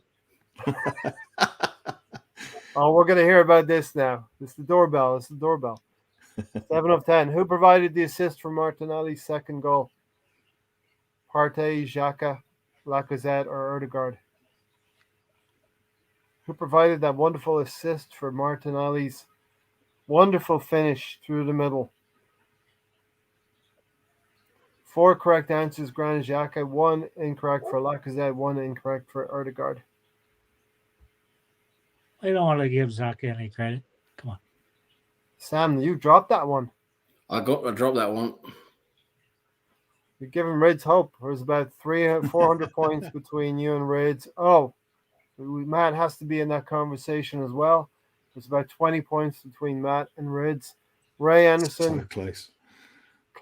You're close in 4th place, right? Look, John Wayne's back in the chat. 3 left. Which Spanish club did Martin have a loan at? Which Spanish club did Odegaard have a loan at? Real Sociedad, Real Betis, Getafe, or Villarreal? I know he went to Real Madrid, but he had another Spanish club. Do you know what? That's a really good question. That was a Sociedad. guess. Pure guess. Sociedad is the answer. And they liked him there. Matt is back ahead of Reddy. Third Pure place. guesswork, that one. Yep. You have a shot at Sam. Matt is 500 points there. The gap is closed a little bit. 2 left to go. Who assisted Emile Smith-Rowe's goal versus Leeds? Tierney, Martinelli, Odegaard, or Tomiyasu? The goal that Emile Smith-Rowe scored against Leeds. And it's good that we have to be specific about the goal that Emile Smith-Rowe has scored against. Yeah. Because he scored a lot this season. 7 in the league. Everybody's right. Odegaard, or Oda God, should we call him? About 400 points between Matt and Sam. Sam, if you're average, you'll win this one. Matt has a streak of 8 in a row, and Brady's third. Last question. How many clean sheets in the league now for Ramsdale? 7 clean sheets, 8 clean sheets, 6 clean sheets, or 9 clean sheets? And we love the shithousery from Ramsdale. Not sure if I've got that right, actually, but I don't think he's going to be shopping in Leeds anytime soon. Yeah. Correct answer was 8. I dropped a nut on that one. Dropped one there. Me So, too. the podium, Sam. You're probably on top, Sam. You're backing up your GOAT claim. Matt, Reds is third, Matt is second, and Sam, the GOAT. Yeah. Man. Well done, guys. Well done, All right. Ray. Good questions. Good Yeah, questions. good Definitely questions. made you think. They were good questions. That's tough at the end there. Sam backing it up his claims. If you're gonna write the GOAT in there, then you gotta back it up, right? That was good. All right, so we had 6 participants. Hopefully, as the weeks go on, we'll have a few more. And Tony, people don't ring your doorbell, right? Yeah, I had 6 6 Ring a of ding 8 ding, in the ring a ding last ding. is Matt. Well done, Russ. Well done, Riddy. Good Yeah, game good as one. always. Good game. A lot of West Ham questions there, but apart from that, it was good. Riddy, did you give your best? Did you give your best, Riddy? I think he Or had a not? night off this evening. He's Or was he's it just like a yeah. participation award for Sam here? I First did. time. I did pass Russ and Lynn somehow. All right, Sam, that was good. That was good fun. It was great. Really good. Good fun. Something we're gonna do. Cheers, Okay. Gundit. Cheers, Mahir. Sorry, I just realised it's Mahir. We've got 3 more games actually to finish. We'll talk about Tuesday in a minute, but Sam, we got to finish with Wolves. We got to finish this calendar year with Wolves and Norwich away. 2 very different tasks for us. Yeah, Norwich should be a very winnable game because they're not very good. No. We need to we still need to do the job. I think we will. Wolves is a more difficult task. They're more organised. They're better players. They'll give us much more competitive game. But we're at home. We're at the Emirates. We're doing quite well there. I think if we build on our confidence, going into that game by beating Norwich, that the nice run of form we would have now, I think we'll beat Wolves. I really do. I think we'll win against them, and it's going to be tough against City. I think that's going to be the big one. Yeah, I understand what you and Gary were saying. The big blip coming up ahead, the big test is City, and we want to measure ourselves up against. Well, that's a benchmark, right? Because if you want to talk about progress, that is the team we're sort of where we need to be. If we're looking at a gold standard, that's them. So, I don't expect us to be there yet. Of course, no one expects us to be there yet. But you would think after 2 years with Arteta now, and we've been playing quite well lately. We have our players. We have this set of players now, a lineup. It's working better now. You would expect us, or I would expect us, to not necessarily win the game, but not to get spanked. That's the thing, to give them a competitive game. That's what I want to see. So I don't want to see another 4 or 5-0 or even a 3-0. It needs to be closer than that. That's what we need to see in that game. You know what, Sam? It's going to be at home, right? I think so, because we played away, didn't we? We played away. So here's the beginning of the new year fixtures. City. So that's City 3 and tough Tottenham. games right there. Actually, you've got Wolves again. That's tough again, and Chelsea. Yeah. Wow. Yeah, that's a tough few games coming up in the new year. Yeah. All the more reason, Matt, that we need to pick up maximum points in the next 2 games, right, to fortify against this lineup here at the bottom. Yeah, I think this season I think is all about. I think the focus should be one to kind of improve our away form. So make sure that we're picking up more points on the road, because obviously that's where we've really fallen down this season, and that's costing us a little bit, or could cost us come season end. Because those spaces kind of between 4th and say 7th or 8th are probably going to be quite tight. So we need to win those games on the road as best as possible, especially those teams around us and below us. We can't afford really too many slip-ups against those kind of teams. So, when you're looking at the likes of Norwich and, Wolves and teams like that, we need to be picking up those points and winning those games, especially at home. Really important games. I think, like Sam says, we do need to be more competitive when it comes to teams like City, Chelsea, Liverpool. I don't expect us to go there and get all 3 points necessarily, although we're capable of that. I think we've shown, against West Ham, for example, if we're on it for 90 minutes, we can give them a good game, and actually we might be able to nick a point or maybe nick 3 points if they're not quite on the money. But I think realistically, we just need to be more competitive and not ship 3, 4, 5 goals in a game. That's just what I want to see, is just a more solid performance and not seeing us shipping 4 or 5 goals against those top 3 sides. Other than that, we just need to continue to pick up points.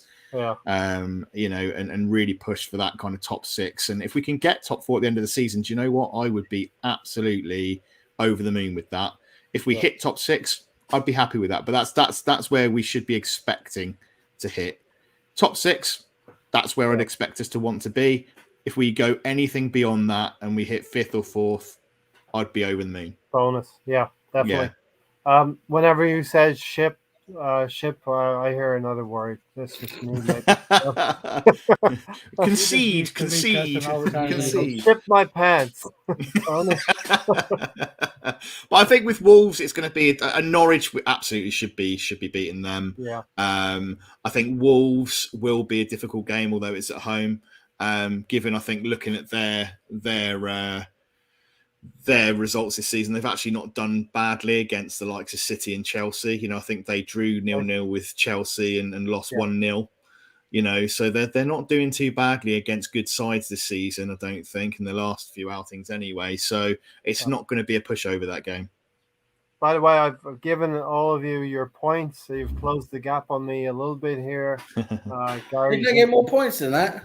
well, it was five. It was five positional differences Oh, between right. the two, and you get half of that, which is 2.5 points. Okay. Right. That's Sam. Yay. So I'm not manipulating things. It's just reality. That's what happens. You know what I mean? Tony, it would be remiss of me if I didn't remind you, and Ray Anderson would want me to remind you as well. We're not yet halfway through the season. We've got one more game till we're halfway through the season. Norwich game will be 19 games, right? Yep. And we've gotten 10 wins in 17 games or 18 games. Yeah, 18. That's what it is. We've gotten 10 wins. We need another 10 wins. I think if we hit 20 for the season, that's going to be a nice total. Should get Yeah, us where we need to be. Wish we had some more draws in there instead of the losses. Sure. I think when you look at that, if we end up with 11 wins, 2 draws and 6 losses, I think that's pretty good going. To be honest, I think that shows some progress. For half a campaign, yeah. Yeah. Beat Norwich, 11 wins. We need to pick up some away wins. We've beaten Leicester, we've beaten Burnley away, and now we've beaten Leeds. Yeah. So those are the only 3 away fixtures that we've got maximum points from. Yeah. But Yeah. And realistically, actually, if you look at those 6 losses, actually, and you look at, say, Liverpool, particularly Liverpool, Chelsea, City, had we actually played well in those games and only conceded maybe a couple of goals, but played well, I don't think you'd be all that concerned. I think then you'd only really be looking at maybe the United game and the Everton game as being disappointments of the season. So 2 games, maybe Brentford at the beginning of the season, but we all know with COVID. But if you can look at the beginning of the season to Christmas and only really pick up 2 games, which we really should have won, that's not bad going. So it's just making sure we don't get spanked by the big boys, I suppose. Yeah, we've won the last 3. We've beaten Southampton. West Ham was a nice win. Southampton, you should be beating. Leeds, you should be beating. West Ham was a nice win, albeit we won it in the last minutes. It was still in the balance. But those 2 L's before them, United and Everton, were really, really bad results. If we're going to be crying over our spilt milk at the end of the season, we'll look back at Man United and Everton results. They were really frustrating games because United were there for the taking. We should have beaten them. We just completely, made too many mistakes. And Everton, it was just one of those games. It was like, just what were we doing? I mean, Everton weren't very good. We completely didn't. It's like we weren't there. It's like, we didn't show up. Scored the first goal and shit the bed after that, Sam. I wonder, knowing what we know now, I wonder if that Everton game, the squad were shocked by the Aubameyang stuff going on, or if something very speculative, very speculative. But I hate to say it, but these kind of games can pop up once a season. Yeah, that's it. A 4-4 at Newcastle. Well, we all remember that 4-0 up and drawing 4-4 at Newcastle many years ago. Quixote, right? Check Quixote. Oh my God! Don't remind us of that one, Ray. All right, Tony.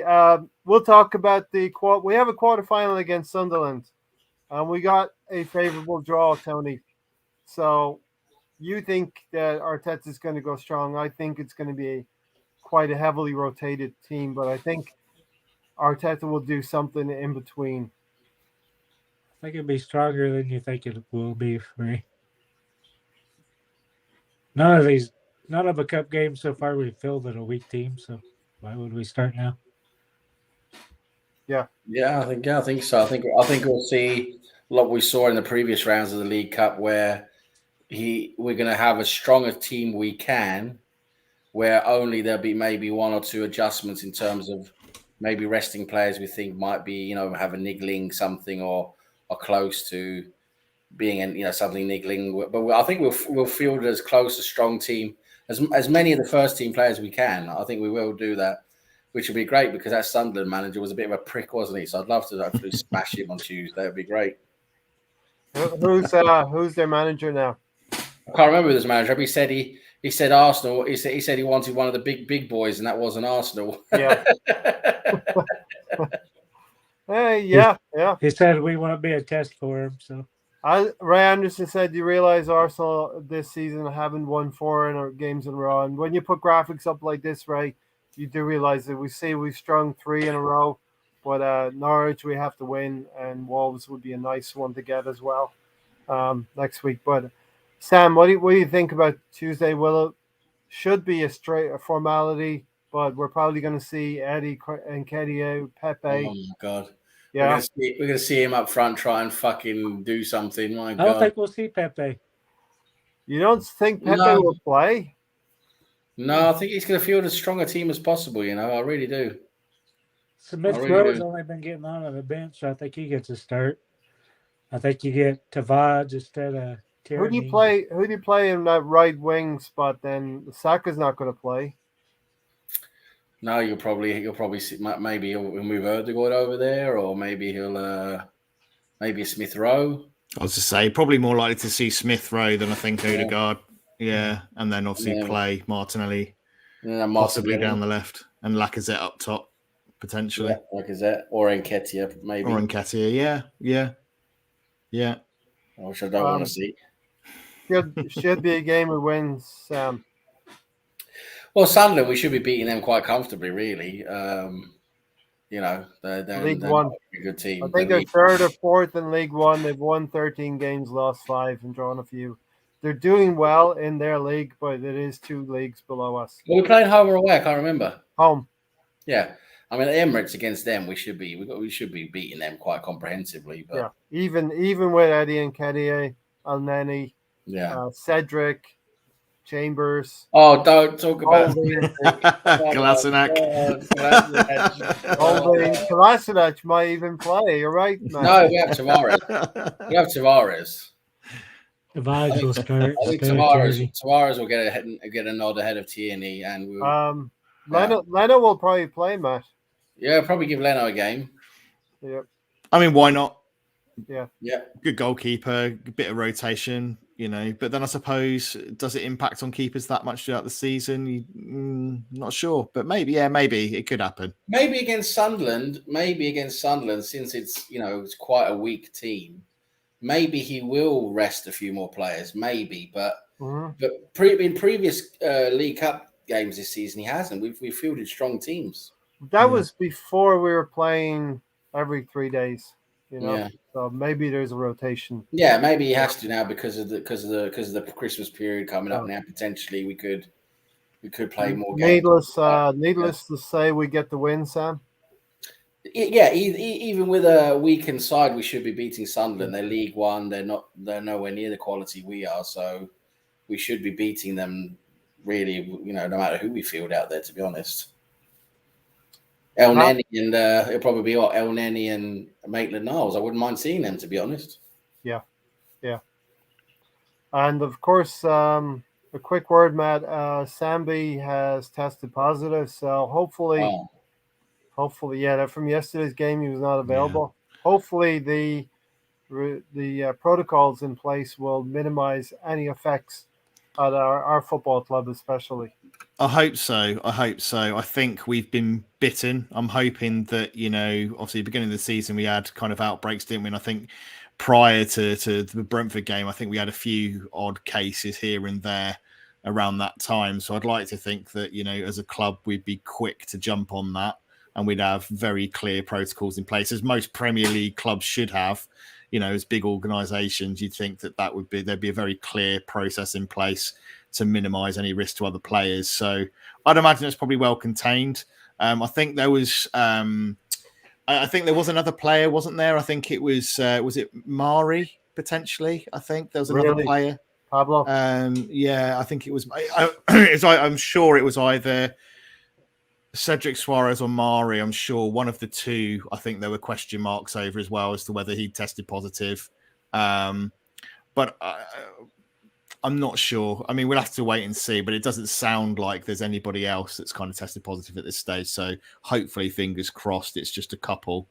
And like I say, if it is Mari or Cedric, then it shouldn't really impact us at all, to be honest with you. But I just, you talk about Pepe. It'd be if he doesn't get at least a second half or a good 20 minutes, half an hour in this game and games like this, then you've got to wonder whether he's going to be gone, because we just do not see him at all. Last year, Runerson played in goal in a quarterfinal. That's going to be a Kahoot quiz question. Yeah. Which team did Runerson play against? It's going to be which Icelandic goalkeeper did Arsenal have for the season in 2020? Yeah. So Pepe's got to start, or I mean, I think his future is very much in doubt. But to not be able to get if he starts, his future's in doubt, right? Tony, what's your thoughts? Do we get the win on Tuesday? Yeah, we should. We get into a semifinal. Get into a semifinal with the big boys, and there's been calls now for a single leg semifinal next year as well, if we get through. I don't know why they have the double leg. And yeah, I've never understood that. In that competition, anyway. I will say one of the first years, my first year following Arsenal was 86, 87, and I came in around the new year as a supporter. That was the semi-final against Tottenham, and we beat them. Rocky Rocastle, I think, scoring the winner. So great memories for me. Are you a fan before or after the game, Ray? I'll leave you to decide what that is, what it very was or not. Tony, final thoughts. Sam's starting to fall asleep on me, so we'll get out of here. No. Final thoughts. No, don't worry. Prayers and wishes with Sam Dice, making sure he got through this. What was that, What'd Tony? you say, boy? What'd you say, boy? Prayers and thoughts with Sam Dice and his shootout. Sam Dice. Pray for Sam, and what was the it was pray for Sean Dyche Opal Fruit Shootout or Sean Dyche Opal Fruit Shootout, whichever one you want to take. Opal Fruit Shootout. Oh, pray for Sean Opal Fruit Shootout. There we go. Sam, thanks for joining us. You've had numerous requests. Where's Sam? What's he doing? Well, that's it. When you're famous like me, what do? When you're the GOAT, you got to be there when you're the GOAT.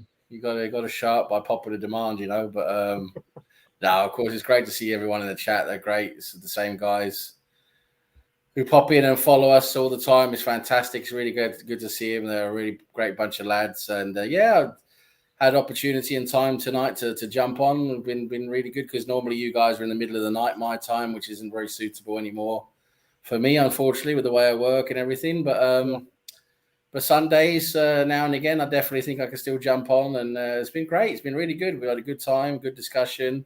The Kahoot was really fun. You got to continue with that. That was good. That was good little interaction there.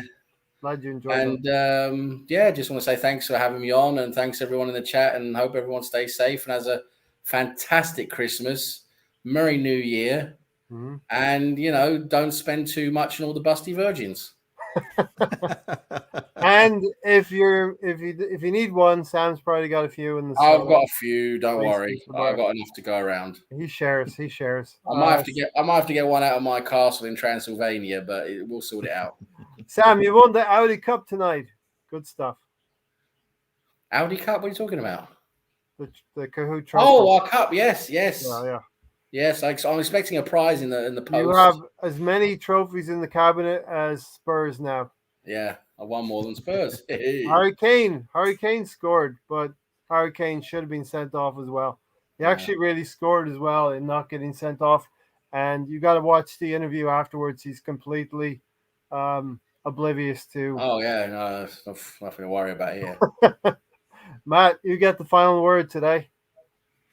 Oh, blimey! Tony's disappeared. I get to have the final word. Blimey! Well, Yeah, it is. He had his final word. So I'm a very happy Matt. We're on winning form. We're playing well. Martinelli is bagging goals and back in the team. Happy days. We just need to go and win our next game, well, our next run of games, and just keep up the positive performances and just make sure we improve our away form. I think we'll come back stronger in Christmas after Christmas, and I think we're going to light up the league second half of the season. bold prediction. Yeah, he's going bold. He's going really bold. Positive. Even look at all that down there. Yeah.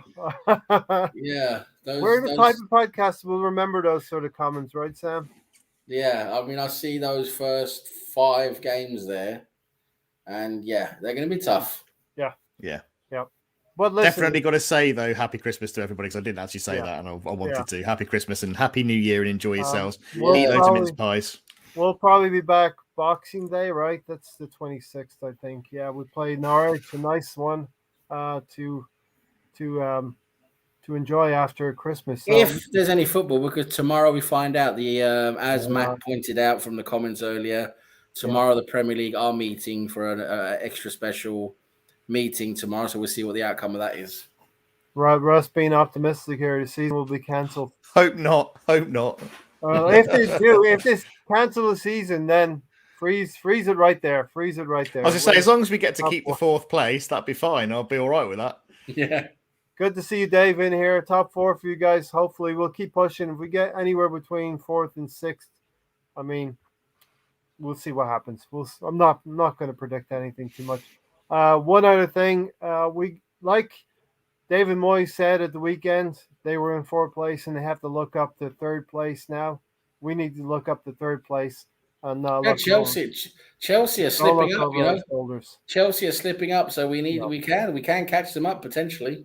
6 points between them. It's not impossible. You know what I mean? Not impossible. But listen, thanks for watching, everybody. Merry Christmas to you, Dave. Merry Christmas to everybody. We'll be back Thursday for the anniversary show of this channel on the 23rd.